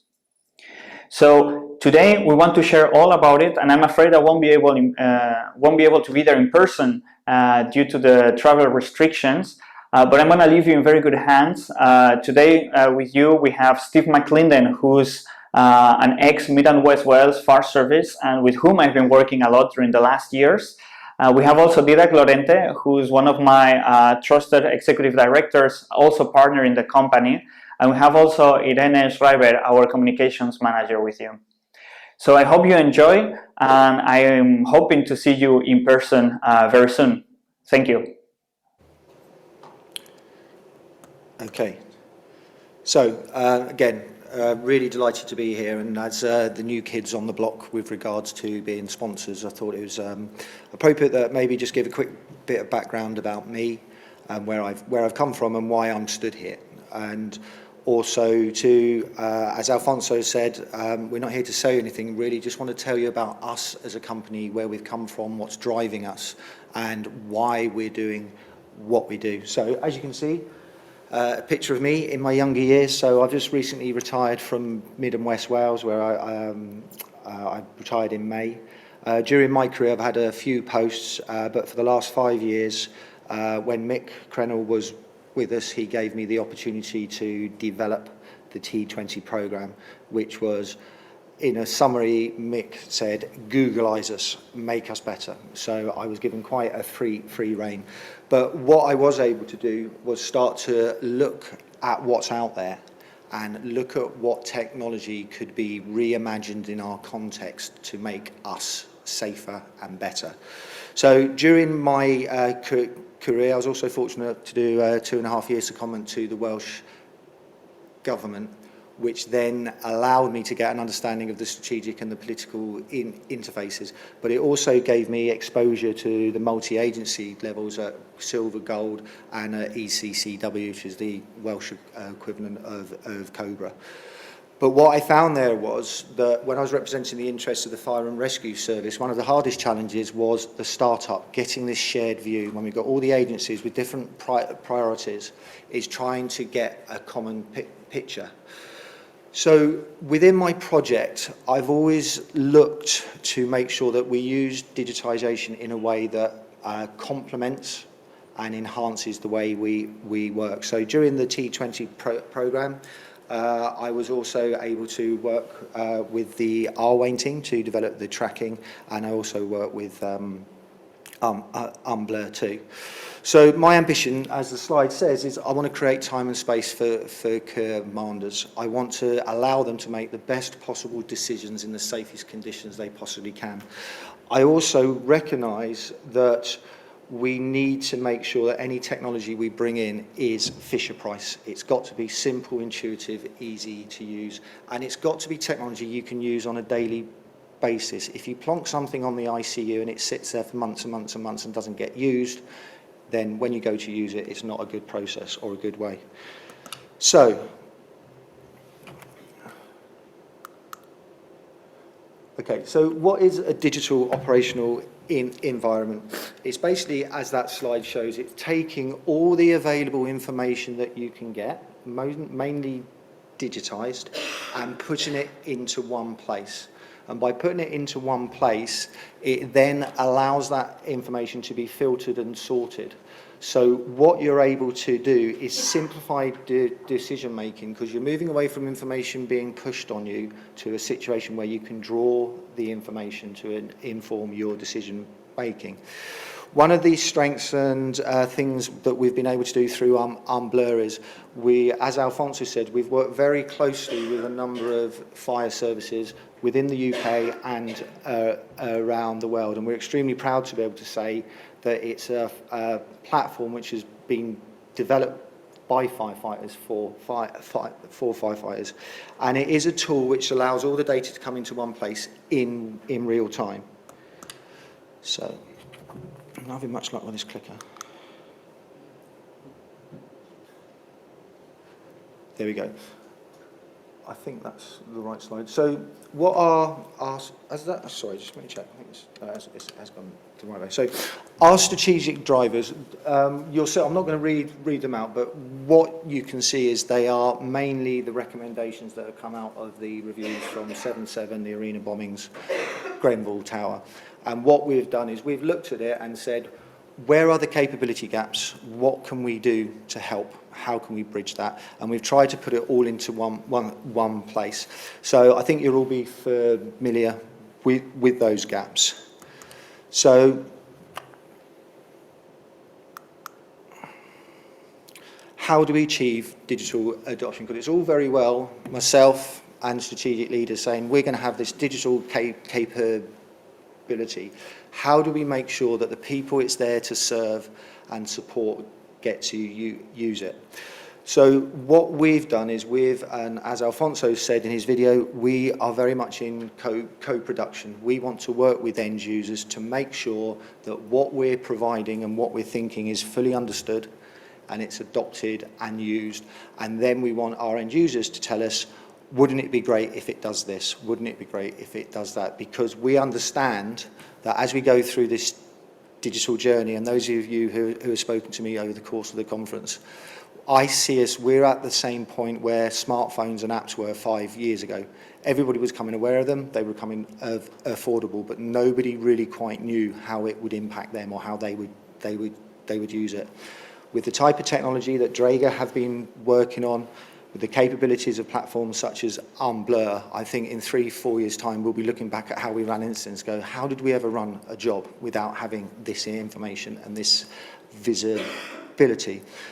So things that we are doing is we are supporting the Fire Service College Incident Command School. We've already seen that where they're supporting the development of the command support qualification, they're always raising questions is we need to be careful we don't build the qualification based on what we currently do or have done, because technology like this is coming through and it's going to change the way we work. So you're going to move away from a command support being admin and collecting data to one more of an analysis role.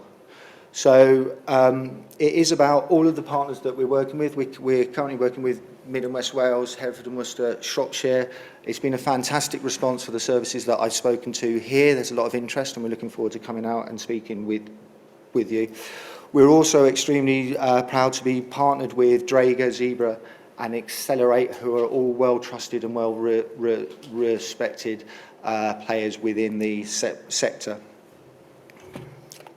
So, why is incident management so challenging? I think for me, this is a drawing of a colleague of mine did from Copenhagen, so it isn't my bad spelling, it's actually Danish. We currently work in an environment where everything's pushed upon us. It's always pushed on us, and it's up to us through the verbal cues which we get to draw an image of what the incident is. And that can often take a lot of time, and it can also lead to a lot of misinterpretation. If I said to you, we've got an incident that you need to go along as a gold commander, it's a flooding of a village, you're just going to think about what your village is, then is it a flat village or on the hill and everything else? If I show you this, in 30 seconds, you're all looking at exactly the same thing. You can straight away get a good overview of what the incident is, and you can start to move on. So the phrase, a picture paints 1,000 words, it does, but it makes the startup and the understanding and the shared situational awareness much clearer. Also, this type of technology means that post-incident, you can go back and look at it, and you can assess it, and you can judge. And the evaluation which Alison spoke about, again, this is another tool that will allow you to do that. So the capability gaps that we're focusing on, and sort of the headline stuff that I'd like to tell you about is, we're working with our customers, we've developed the JESIP dashboard. So basically, this is all the key information which you would need in a multi-agency briefing. It also would allow you to use it on the ICU for oncoming appliances. So you've got your methane, your JDM, your II March, your debrief tool, the evacuation form, which I'll show you in a second, and your decision log. For those of you who've seen the system, if you then married that on the other screen with the visualization of the map, the sectors, the asset tracking, you've then got, in a very quick, easy way, a clear view of what everything is to aid your decision making. We've also developed a tool where the ARA, and from my experience, some of the ARAs that I saw when I came onto jobs were needed a bit of work, I think would be a good way, if I could actually read them. Obviously, it had the standard slip trips for water, fire, smoke. This tool is directly linked to the National Operational Guidance and the scenarios, and it pulls the people to actually do a meaningful ARA against all the presentable risks. Therefore, you have a single view of all the known risks at that job.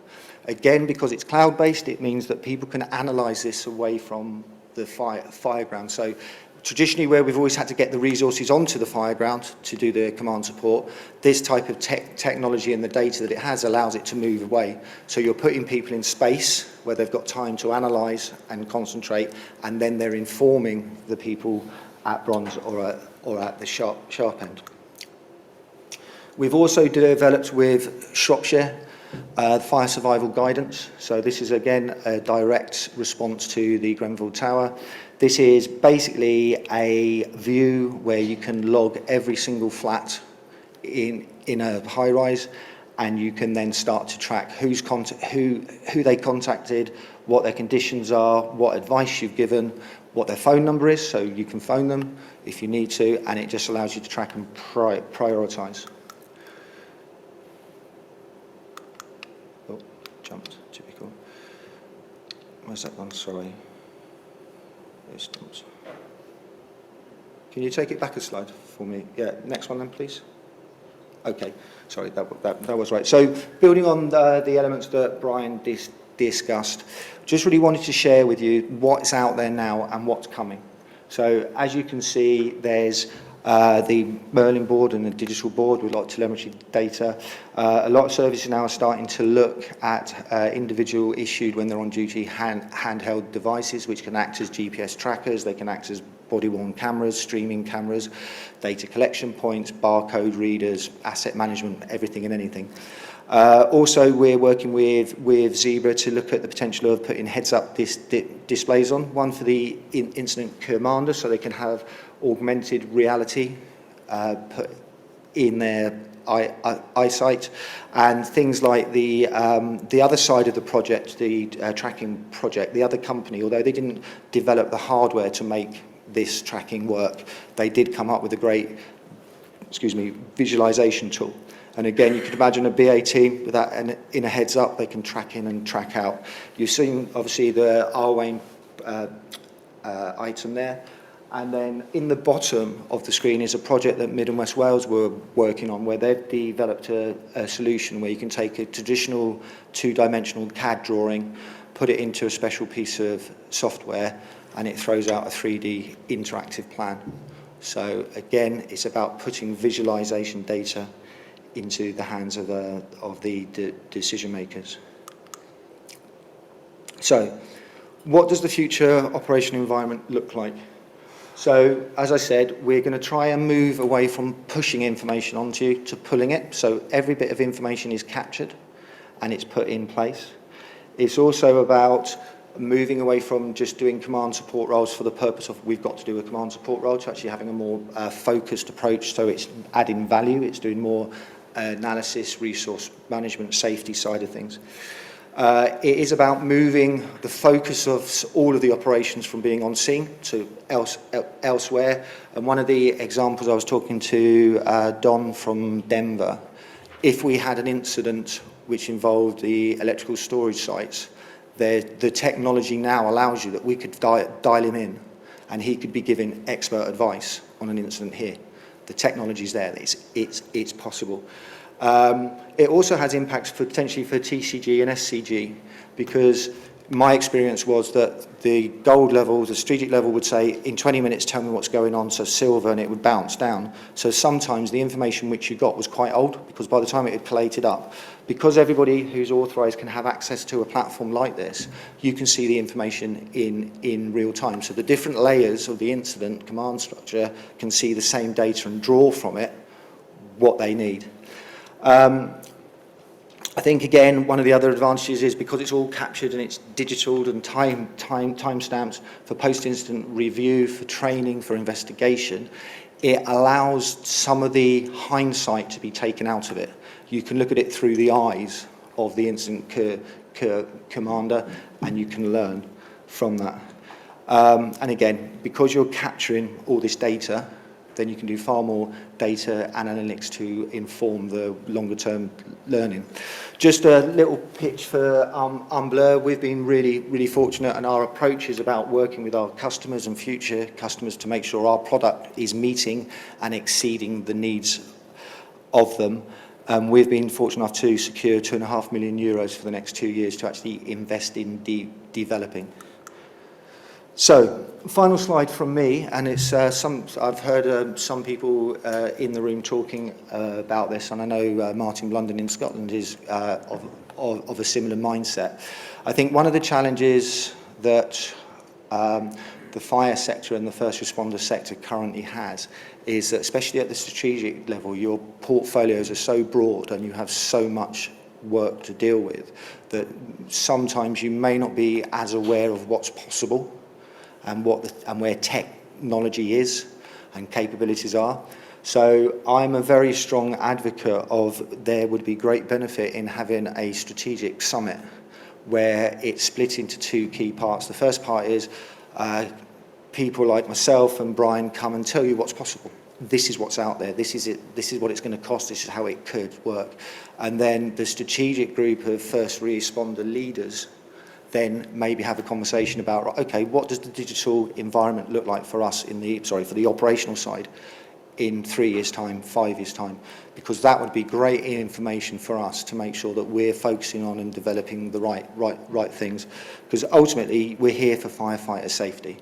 You know, I may have retired, but I'm still a firefighter at heart, same as Roy and everybody else who's here. And we want to make sure that if we can contribute, and my legacy and our legacy is making firefighters safer, then really we should be working hard to do that. So that's me. Thanks very much.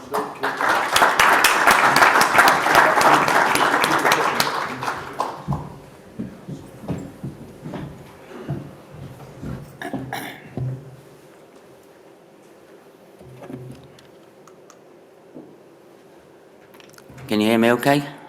Okay. Good morning, everybody. Welcome back. What a shocking 20 months we've had, eh?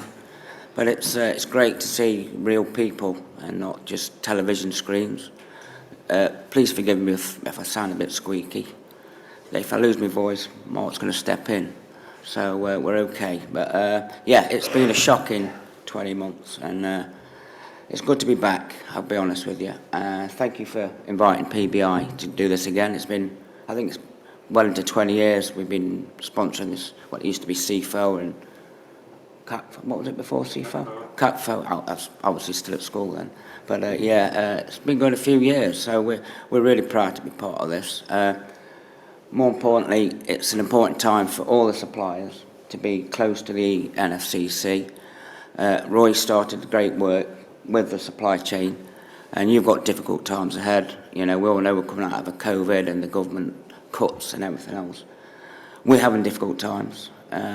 Everything's going up. Our raw materials, our freight charges, they're going through the roof. So it's tough times for us. So hopefully, with this relationship we've got with NFCC, the closeness, the understanding, what we're all going through will help us get it to the other end.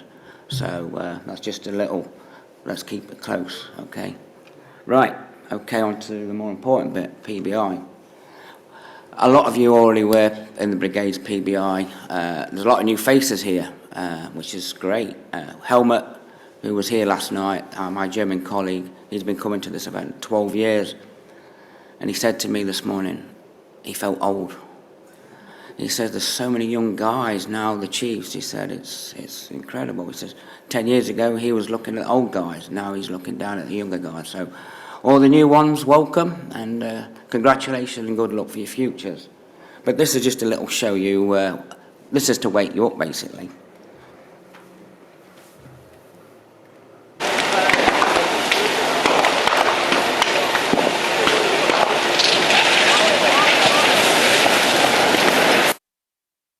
You know firsthand, you never know what you turn up to.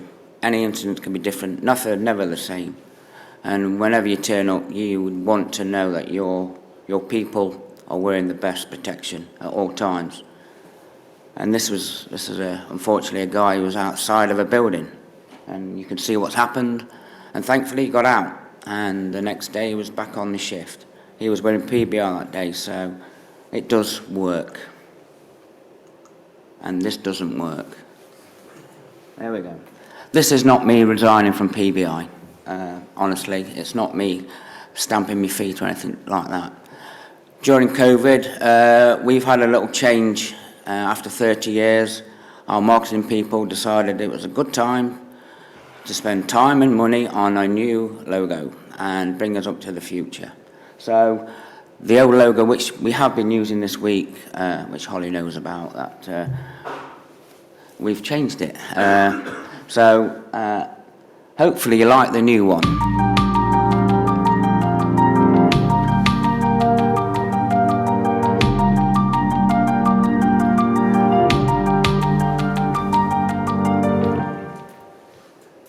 Really simple, I know. I had to do that, or my marketing people would have absolutely murdered me. This is just to show globally, you think PBI is just a little PBI name. Globally, these are just a few of the brands we have globally with our partners. So there's so many things we're involved with. I wanted to give a little bit of background to PBI for the new guys and girls in the room. PBI is the most stable fibre, that's a fact. When it's exposed to heat and flame, that's what we offer every time, and we've got a track record of proving that over and over again. We only produce, we're an American company, we produce it in North Carolina and a place called Rock Hill. Our main head office is in Charlotte, South Carolina. So, South Carolina. See, I don't even know where we are. Yeah, South Carolina. So, and you can see that we've got various people based around the world who cover PBI. Just so you understand that I won't say this because I'm a little cheeky guy, I'm neutral. So when you want to come and talk to PBI, I'm neutral. I don't sell you anything. We're right at the very, very beginning of the whole supply chain. We make a raw fibre, which is then passed on to a weaver, or a spinner, then passed on to a weaver, who's passed on to a manufacturer, who manufactures the kit, and then you people wear it. So we don't actually sell you directly anything. But we are important in the whole chain, because in that product that your people wear is we produce our 40% of that product actually gives you the protection, the most important bit, which is the flaming heat protection, and then the 60% of the rest of the fabric is actually Kevlar or Twaron, which is the strongest man-made fibre. So if you like, it's a perfect marriage. You've got the strongest fabric that gives you the toughness and longevity, and then the PBI, which gives you the ultimate protection, which is the most important bit. So just to give you a little picture of where we sit in the whole chain, a little history, because it's quite interesting, even though I've done this thousands of times. PBI was invented by a guy called Captain Carl Marvel. He found that he got a real stable fibre that was extremely good with heat and flame. Didn't know what to do with it, so he put it on the shelf, painted it and left it there. Unfortunately, in the Apollo 1 mission, and just look at the date there, 1967, when 43 astronauts lost their lives through a fire, the US government and NASA went looking around the world for products that could improve their protection. And they came across PBI, and that was its literal birth. It was put in astronaut suits, and we've progressed with NASA from then on.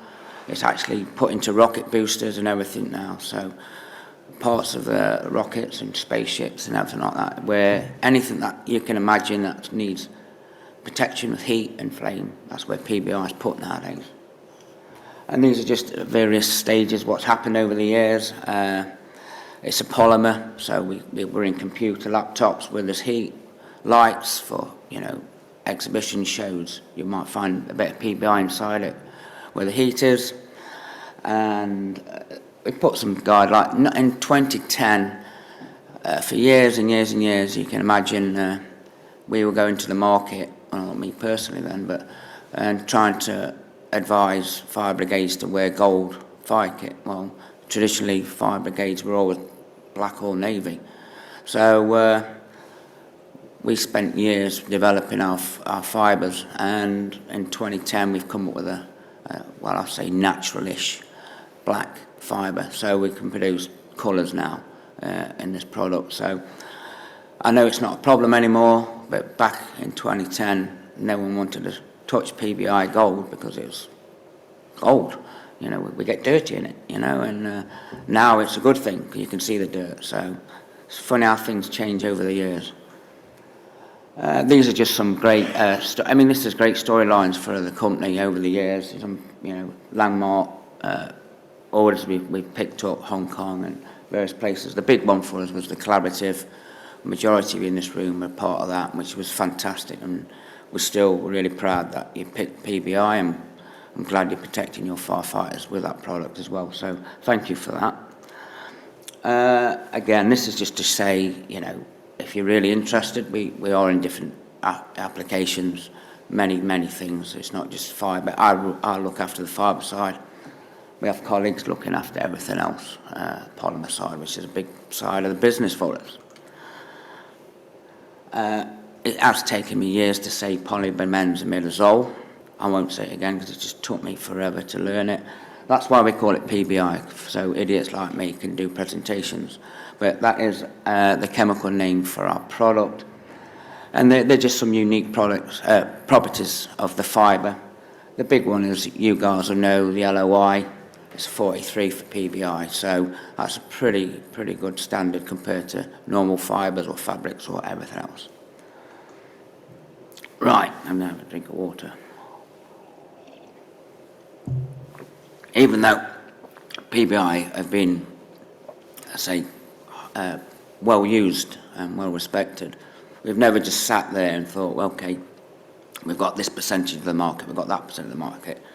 We're always working with weavers and with our end users to make sure we're covering what everybody requires in the world. And obviously the biggest drive everybody wants is the best protection at the lightest weight. Everybody wants that. And we've been like the lightest fabric for years.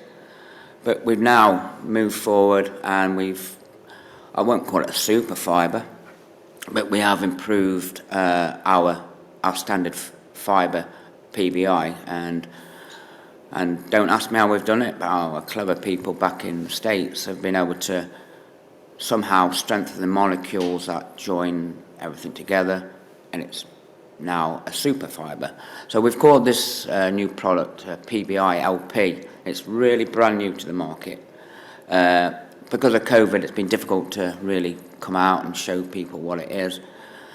We've developed it with a few brigades, and thankfully already we've had 2 major brigades purchase this new product. One's Western Australia, the first big brigade to actually purchase it, and you can imagine why they want lightweight. You know, in Australia, it's not, especially Perth side, it's not the coolest of places to live.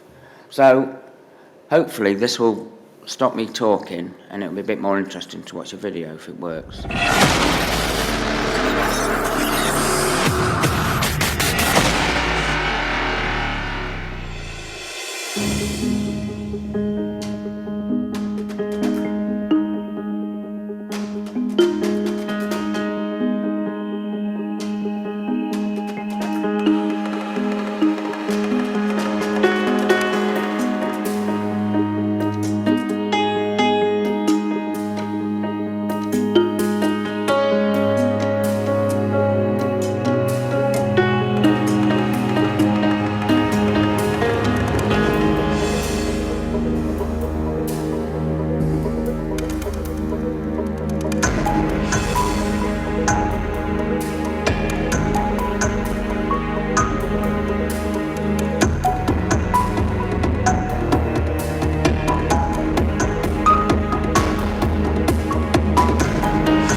If that's a trick, it's not a trick, but I can show you that test over and over again. It just shows that's real.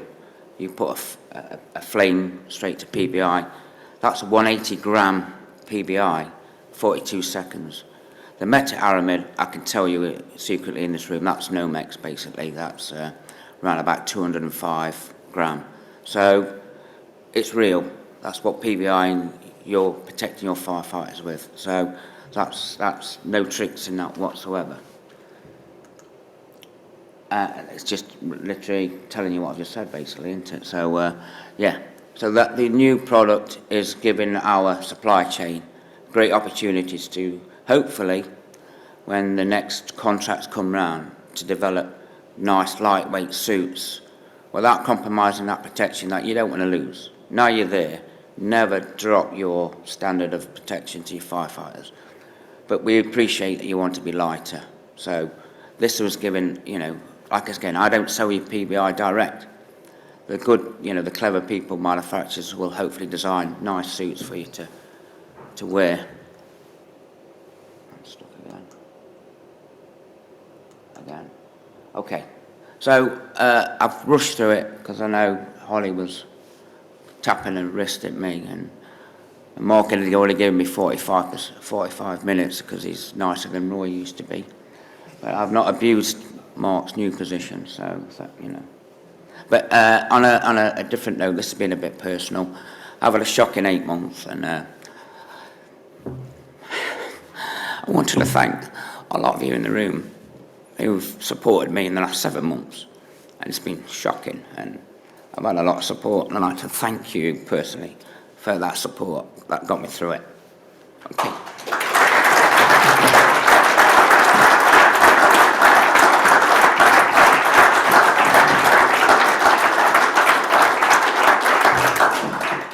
thanks to Ian, and I'm glad Ian finished on that slide, because I was going to stand up and make the point that we've had a shocking 20 months, but it pales into insignificance compared to what Ian's been through. So fantastic to see you back here with us for conference today, and good to see you fighting fit as well.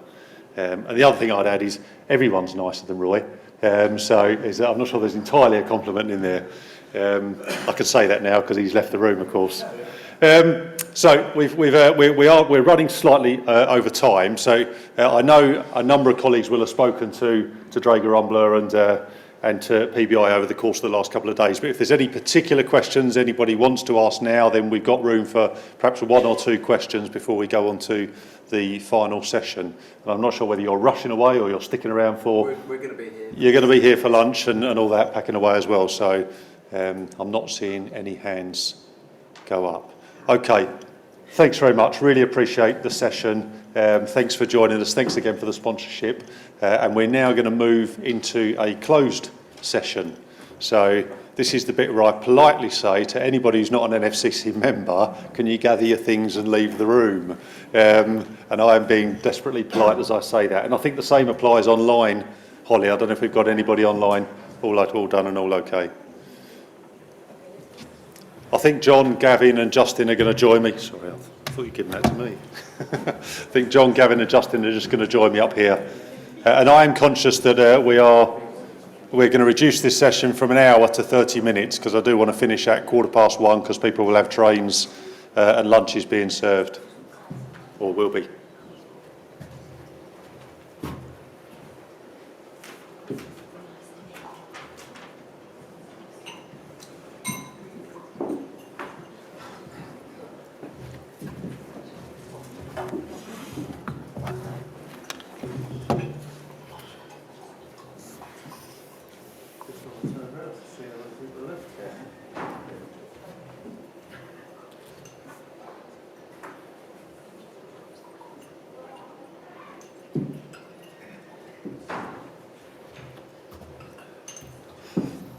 Okay, I think we're good to go. Holly and I, when we were putting the conference agenda together, we said, well, we'll just leave an hour at the end and it'll give us an opportunity to talk about anything that people want to talk about. And reform felt like a good place to start. We were hopelessly optimistic and said, you never know, there might be a white paper that we can throw into the conversation as well, but clearly that's not turned out to be the case. So I just want to set the scene a little bit for the session. I've asked steering group colleagues who are still with us to join me on the stage, and then it really is an opportunity for people to throw in a question, chuck in an observation, however we want to take this through till 1:15, then we'll draw it to a close. So a few reflections from me. Interesting that the Minister spoke yesterday and said that the white paper is the first thing on his PDR in the conversations that he has with the Home Secretary. So clearly still an emphasis on the white paper.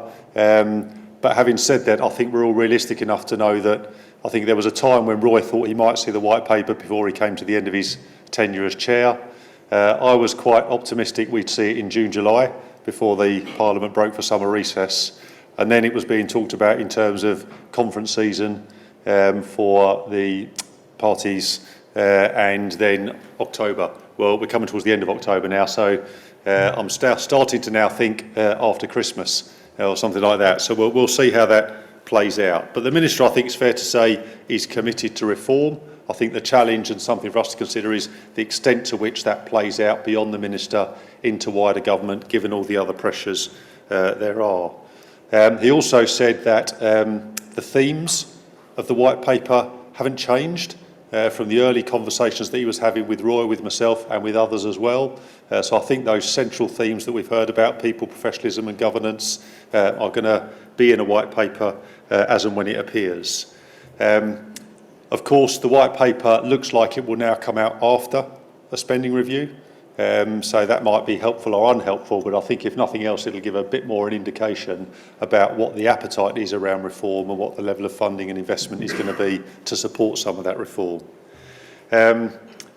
Johnny Bugg, when he left yesterday, said the question that he's been asked most from the point when the Minister left to the point when Johnny left was the Minister's comment about I might have to be a bit more pragmatic about governance. So I draw from that what you wish, but the push certainly 6 months ago was very much about the mandating of a shift of governance towards PFCCs. I think pragmatism probably feels like a shift back from that to something slightly different, but we'll see. The Minister was also challenging of fire services.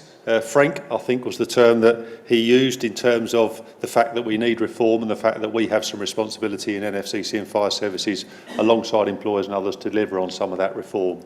I might be a bit more tuned into this given my role, but one of the things I read into there is that future funding of the NFCC from the Home Office relies very much on the visibility from Home Office and the Inspectorate and others in terms of fire services taking fire standards, products and guidance and then looking to apply and embed those into fire and rescue services as well. So I think he made that point.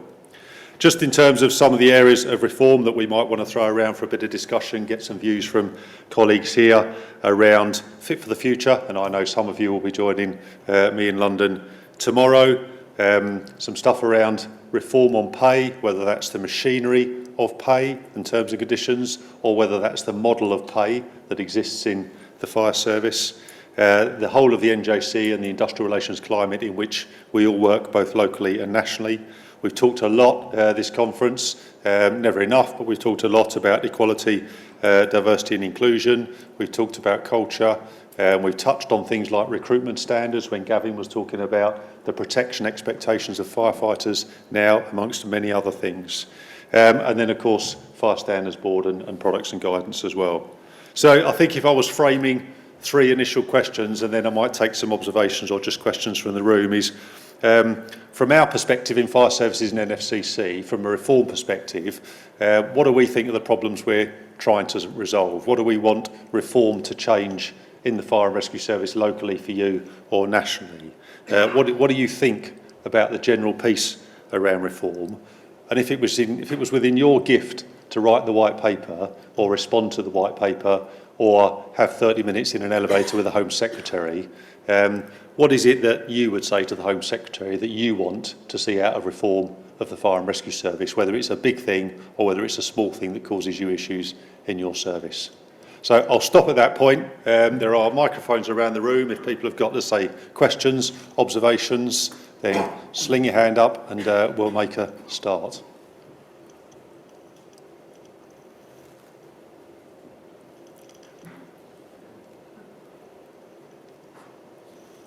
Anything? John, do you want to kick us off? Yeah. Thanks.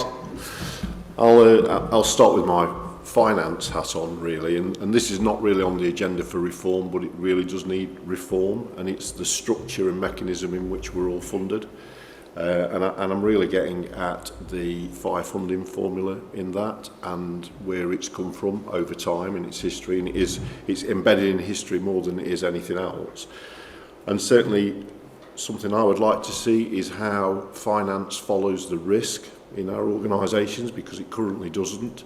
And I know the governance element of that brings a whole host of complexity. County councils, CFAs, metropolitan and mayoral models are all very different in terms of the eye on the pound for fire. But the reality of it is the opportunity I've had to look at some services in detail and their funding, and there are very, very similar organisations which I would consider from a professional judgment point of view have very similar risks. But when you look at their level of funding, it's very, very diverse, and it's very difficult to justify that. It was certainly when Luke Edwards was part of the Home Office and the Director for Fire, he was really acutely aware of that. Since he's moved on, I think Home Office have probably took their eye off that a little bit, but certainly from my perspective, it's something I'll continue to push forward with my finance colleagues in the Home Office about trying to align finances to risk. Now, the reality of it is, if there is an element of pressure on funding going forward because of the kind of rebound of COVID, the time to look at that is not when the pot's shrinking. The only real time you can look at that is when that pot of finances is expanding. My fear is, I think, that some services, and it's been said before, are quite wealthy. I think Roy made the point. Some services are quite well off, and even post austerity are still rich in a sense. I don't think any chief would admit to that, but in comparison to others, some certainly are. the reality of it is that we're all treated pretty much the same when the funding formula wheel is cranked. And the point I make to Home Office is that you can't wait for an organisation to fail before you address that issue. And they won't fail financially. They won't have an audit where it identifies failure. They'll fail operationally, I think, because we'll make it work financially. We'll make the cuts. We'll do what we need to do. We'll balance the books because we have to do. But there'll be an ask of a service in one environment or another where I think they'll fail because they're not equipped well enough to deal with it. So I know it's not directly as part of that 3 strands from the Minister, but I suppose it does sit within that governance bit. Unfortunately, I think the governance has been hijacked about the change of political leadership more than it is about proper good governance, and the NFCC view about governance is it doesn't really matter what it is as long as it's good governance. And so, you know, we keep well away from that political decision, and, you know, as chiefs it's a very sensitive thing locally for all of us to deal with. But that funding is part of that governance and something that we need to keep an eye on, I think, over, you know, it won't happen in this spending review for 3 years, we're bolted into the mechanism, but certainly for that next iteration in 3 years' time, we need to be much cuter as a sector saying, actually, this is where the risk is and this is where we need the funding. Not just, can I have some more, please, for everything, which is almost where we are now with a little bit of a begging bowl approach. Great, thanks for that, John. Loads to think about there. Ben?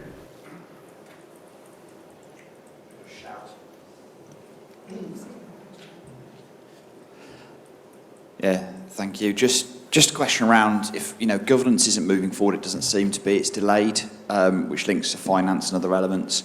Reform is still absolutely required in certain areas.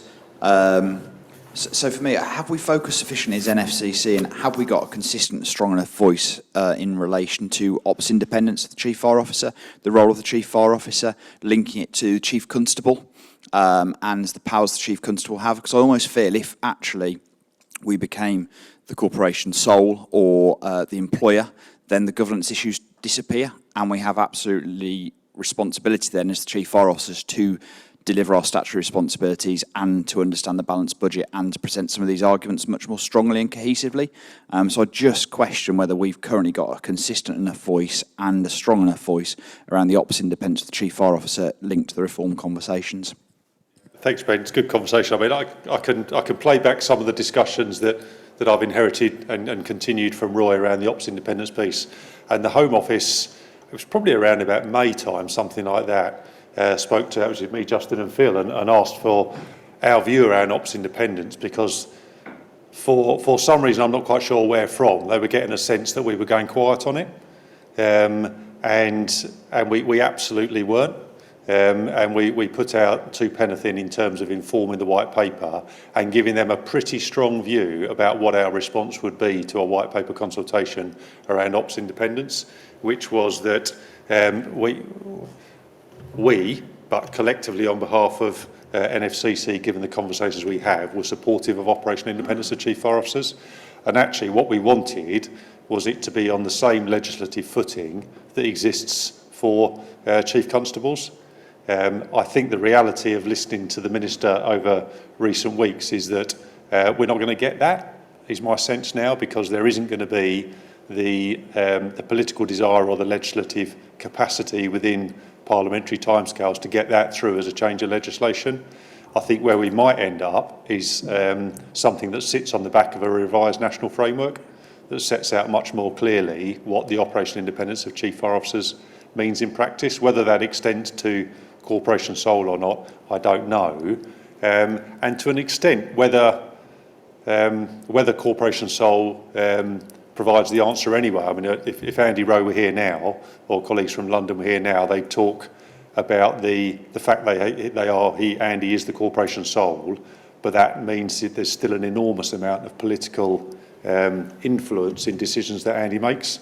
Andy can't make a decision. I mean, it's written into the scheme of delegation that Andy can't make a decision beyond £150,000 without it going through the political process of London and the Mayor and the Deputy Mayor. So I think my view is we're strong and clear on it. I think when the white paper comes out, if the white paper comes out, when we put the sessions in place, there will be a session around ops independence to really frame that up.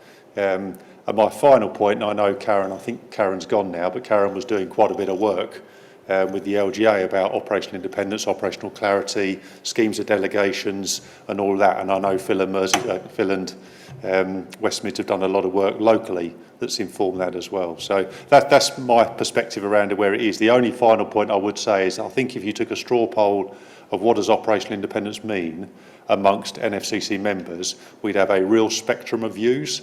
And that's not a criticism, that's just the reality of this is a subject area that's not clearly defined. So I think there's something about us trying to shape that view as to what we think it should be, Ben.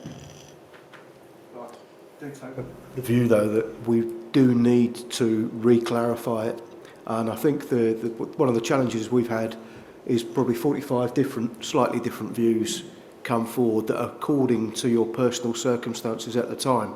So how well your current government's arrangements works, how much autonomy you've got in existence. But if it comes into the national framework, if that's the route that it materialises, I think it will give us the ability just to sit down and reset that relationship. But it'll only be for a moment in time, because as soon as you then move away from that, you'll run into issues. And policing themselves haven't solved it. If you talk to policing colleagues, they will say, yes, we got the protocol order in place, but if you don't keep returning to that on a weekly basis with the PCC, then you'll find that it will drift over time anyway. So I think that's what it will give us the opportunity to do, is to almost to reset it. And I don't think it will necessarily be the panacea, but it should enable us to be a bit more agile in making decisions locally and then being judged by outcomes, as opposed to what the pandemic showed us, that we wanted to be able to be a lot more flexible, a lot more agile and quicker to shift, but we didn't feel like we could do it under the current mechanisms, and everybody's was different. So I think it'll give us an opportunity, but I don't think it'll be the panacea anyway. Yeah. I mean, and it's a really, I'm glad you brought it up. It's just to illustrate that point. I sit on a strategic capabilities board, which is chaired by the permanent secretary, and it's basically the Home Office family. And it's, I'm very much in the minority in FAR. It's mainly police, border security, immigration enforcement, and all of the national police bodies. And at the last meeting about 3-4 months ago, fascinating discussion amongst police colleagues about the interference in their operational independence increasingly by governments to an extent, because it's UK-wide conversation, and by PCCs. And that constant back and forth around, despite the fact that it's enshrined in legislation, the practical application of it so often depends, as our own governance does, on personalities and relationships. So.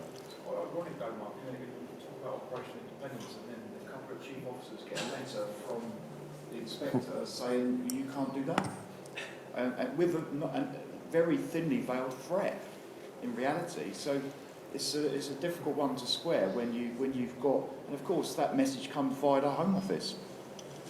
Yeah. So my view is, if you really want reform, put fire, police, and ambulance all in the same under the Home Office, along with Coast Guard and everything else. If you really want to drive reform in the right way, you've got to, but we're never going to be bold enough or brave enough to do that.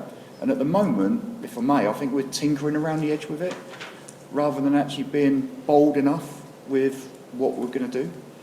And every time you come up against the buffers, and it's either the buffers of it's too difficult, it's in the too difficult box from a legislative perspective, or we come up against the buffers when we're trying to do something for our communities, and you can't because computer says no, because it's not in our roadmap. You're caught in the middle when we sat here thinking we need to do something, and for me it's quite clear what to do. You've got to be really bold and go bang, but that's never going to happen. So, just a point. Yeah, I'm with you. I'm not optimistic that sort of national shift is going to take place. And one of my reflections in one of the things that Roy said this morning is we've got 6 national recommendations from the HMI, some to NFCC, but actually the big ones are into the Home Office as well. And we get written to every year, and I've got a letter that I'm responding to at the moment in terms of what's the progress from an NFCC perspective against those 6 recommendations. Home Office have got the same letter, so are the employers. And Roy talked this morning about there are some national and local recommendations from the HMI relating to police that go back to 2010 that haven't been done. So what will the inspectorate's view be in 2 years' time? When it's not Sir Tom Windsor, it's somebody else who's replaced Tom Windsor, and there are national recommendations around the reform of the fire service, around the role of the NJC, around industrial relations, and potentially things haven't moved on to the extent we want to. It'll be interesting just how that dynamic plays out nationally with Home Office and Inspectorate and the employers in there as well. So, okay. I remember Annette saying yesterday on the coaching thing that if you just allow the silence to go there, eventually someone will fill it. And Gav has done just that. Yeah, I'll fill the silence. One of the things from reform really that looking at the other end of the scale within the service is the definition of a role of a firefighter and what the government and the public actually want from fire and rescue service. And I say this because I'm currently leading on a project reviewing recruitment and how we recruit firefighters. And it's a fantastic opportunity with where every service probably is at the moment, with a huge turnover of staff given the pensions implications, and what an opportunity to change and diversify the workforce. But at the moment we're recruiting people for a job that we're probably not going to be doing in the future. We need to know what the future looks like so we can broaden that recruitment out. We've got different entry-level standards up and down the country. We've got different job-related tests, many outdated. Many of the entry-level standards don't seem to have any rhyme or reason behind why they're applied in some services and not applied in others. And we're still debating whether to actually have a recruitment standard, a fire standard for recruitment, or encompass it in a bigger people programme. But if we could nail that, some of the people we're actually recruiting now are going to be with the service for the next 30 or 40 years. And we need to be recruiting for what at least it's going to look like in the next 5 or 10, not what it looked like in the last 5 or 10. So that's one of the things I'd look for. Yeah, thanks, Gav. It's a really good point. I mean, just some scribbles down as you're speaking there, and there's the equality aspect that rolls through all of that, really. One of the things that the MTA piece in Manchester and London has exposed in the responses and the work that Andy and Dave have been doing back to the Home Office and back to the HMI together with us in NFCC is this sort of position around recruitment and pay and the element that sits within that. So you talked yesterday from a protection perspective. We heard about energy systems and the complexities of that. I think that and many other things starts to play into what are the entry standards or what are our expectations of people when they join the fire and rescue service, and what's the sort of power and reward thing that sits alongside that. Because I know both Andy and Dave have argued in their position around MTA that some of the stuff that the FPU have been saying for a while about levels of pay are paying out when you look in comparison to police and ambulance. And certainly the figures I've looked in London, there's quite a stark difference between what a firefighter is able to earn once competent in London versus what a paramedic is able to earn versus what a police constable is able to earn. The difference is quite stark. But of course, what's also very different is the model. So we have a very, very simple apprenticeship was coming as well, but trainee development and competent, and not much beyond that outside of ARAs. Whereas police and ambulance, I know Carl's sort of more of a background in some of this sort of stuff as well, but a much more complex method of pay that rewards skills, rewards development, rewards wider contribution as well. And my reading of the FBU's pay claim this year, which came with 3 bullet points on it, is that there's potential for a discussion around what that looks like in a wider reform piece. My own view, and I've said it very simply for a long time now, that the fact that a firefighter sitting on the back of a fire engine who chooses not to drive, chooses not to be a specialist in anything, great firefighter but chooses not to do anything else, is from a pay reward perspective paid exactly the same potentially as a firefighter who's prepared to do absolutely everything and contributes fantastically at the end of a 30-year career. Just doesn't feel right from my perspective. So I think there are some elements of reform around that, which potentially then add in to the attraction point that you're talking about a broader interest from communities wanting to come in and join the fire service. So I think there's an opportunity to do that. I suspect the industrial relations difficulty is, what does the overall pay envelope look like in that? Because the starting position, I suspect, on spending review will be, it looks like what it looks like now. Whereas if I was where Matt Rack is, I'd be saying it looks like what it looks now, plus about another 15%, 17%.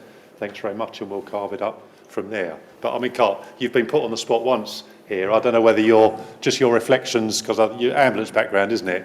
Yeah. Just in terms of the different way in which pay works across those two organisations.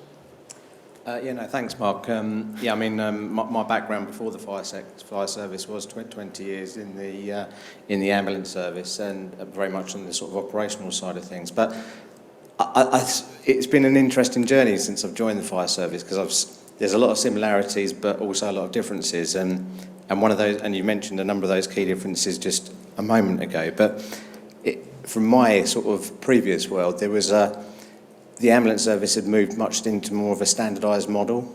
So a paramedic, for instance, in the north of England could effectively travel down to the south of England and go and jump on an ambulance, and everything would be in the same cupboard.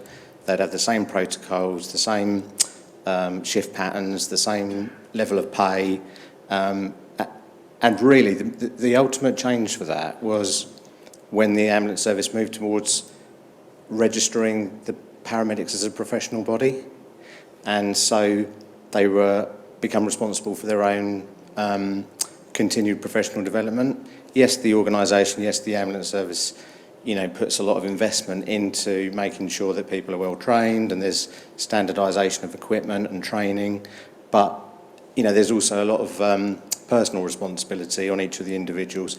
And because they became into a professional body, and they now have to go through quite a rigorous academic programme, given lots of support to get there and so on and so forth, it has made them, more accountable for themselves, but also for the ambulance service as well. I mean, the risk then has been that you qualify people to a level where actually paramedics, back in my day when I first joined, a paramedic would only work on an ambulance, whereas paramedics now work on GP surgeries, work in A&E departments. So what that sector has seen is, yes, it's been really good because you've qualified everybody up to a really good standard, but it's then broadened and opened their opportunities, which is not a bad thing, but broadened and opened their opportunities to go and diversify in all different parts of the health service. But I think from my perspective, in terms of the reform, standardisation across the fire sector would be a wonderful thing to see. And I know there's lots of work going on in terms of things like, National Procurement Hub and so on and so forth, but it would be great to sort of see greater opportunity in terms of bringing that agenda sort of closer together and how we can accelerate that. Yeah, brilliant. Thanks, Carl. I'll put you on the spot there, but I appreciate that different perspective you bring from the ambulance background as well, so thanks very much. Okay, I'm not seeing any hands go up, and I'm conscious we've been here a day and a half. There's trains, there's lunch, there's checking out of rooms and all that sort of stuff as well. So I'm gonna draw us to a close, and I'm going to draw us to a close with a few thank yous first of all. So thanks very much to the NFCC team, Holly and others who've put the conference together over the last couple of days. Loads of work, as you can imagine, that goes into this, the preparation for it and making sure it runs smoothly, and I think it has for the last couple of days. So thanks very much to Holly and the team. Thank you to those that have attended today. Thank you for those who've attended and stuck right through to the end. I know work pressures often drag people back the other way, but these conferences rely on people turning up, getting involved, listening to the speakers, asking questions, and then doing all the stuff that we do on the informal networking as well. They're not all here anymore. In fact, there's hardly any here, but thanks very much to the speakers who've come and added to the colour of the occasion. And also, I've said thanks to the sponsors, and they've left now, but an important part of how we run these events. Hopefully you found it good. It's been my first autumn conference. I've enjoyed it. I've enjoyed the sessions. Loads of stuff for us to think about in terms of how do we want to frame up the spring conference when we come to that, and there are a number of other conferences on the stocks which are more theme-based over the course of the coming months as well. I know Holly will stick out. I'm pretty sure Holly sticks out feedback and and all that sort of stuff. So if you've got views about what went well, if you've got views about what didn't go well, if you've got ideas about things that you want us to bring into future events, if you've come across speakers who can bring something a bit different to the conferences, then send the information into Holly, because at some point Holly and I will sit down with a blank sheet of paper and start thinking about what does the agenda look like for the next conference, and the more ideas and suggestions we've got, the better. And that includes not just the speakers and the things like that, but actually how do we run it? If you want sort of breakout sessions and things like that, just please send in your views. So that brings us to the fact that lunch is not across the way, it's down in the restaurant. That's the last thing I need to say. So safe travel back. I might see some of you tomorrow. It is Friday tomorrow, remember that, if you've lost track of where we are on the week, Craig. So thanks very much, great to see you all, and see you again soon. Thank you.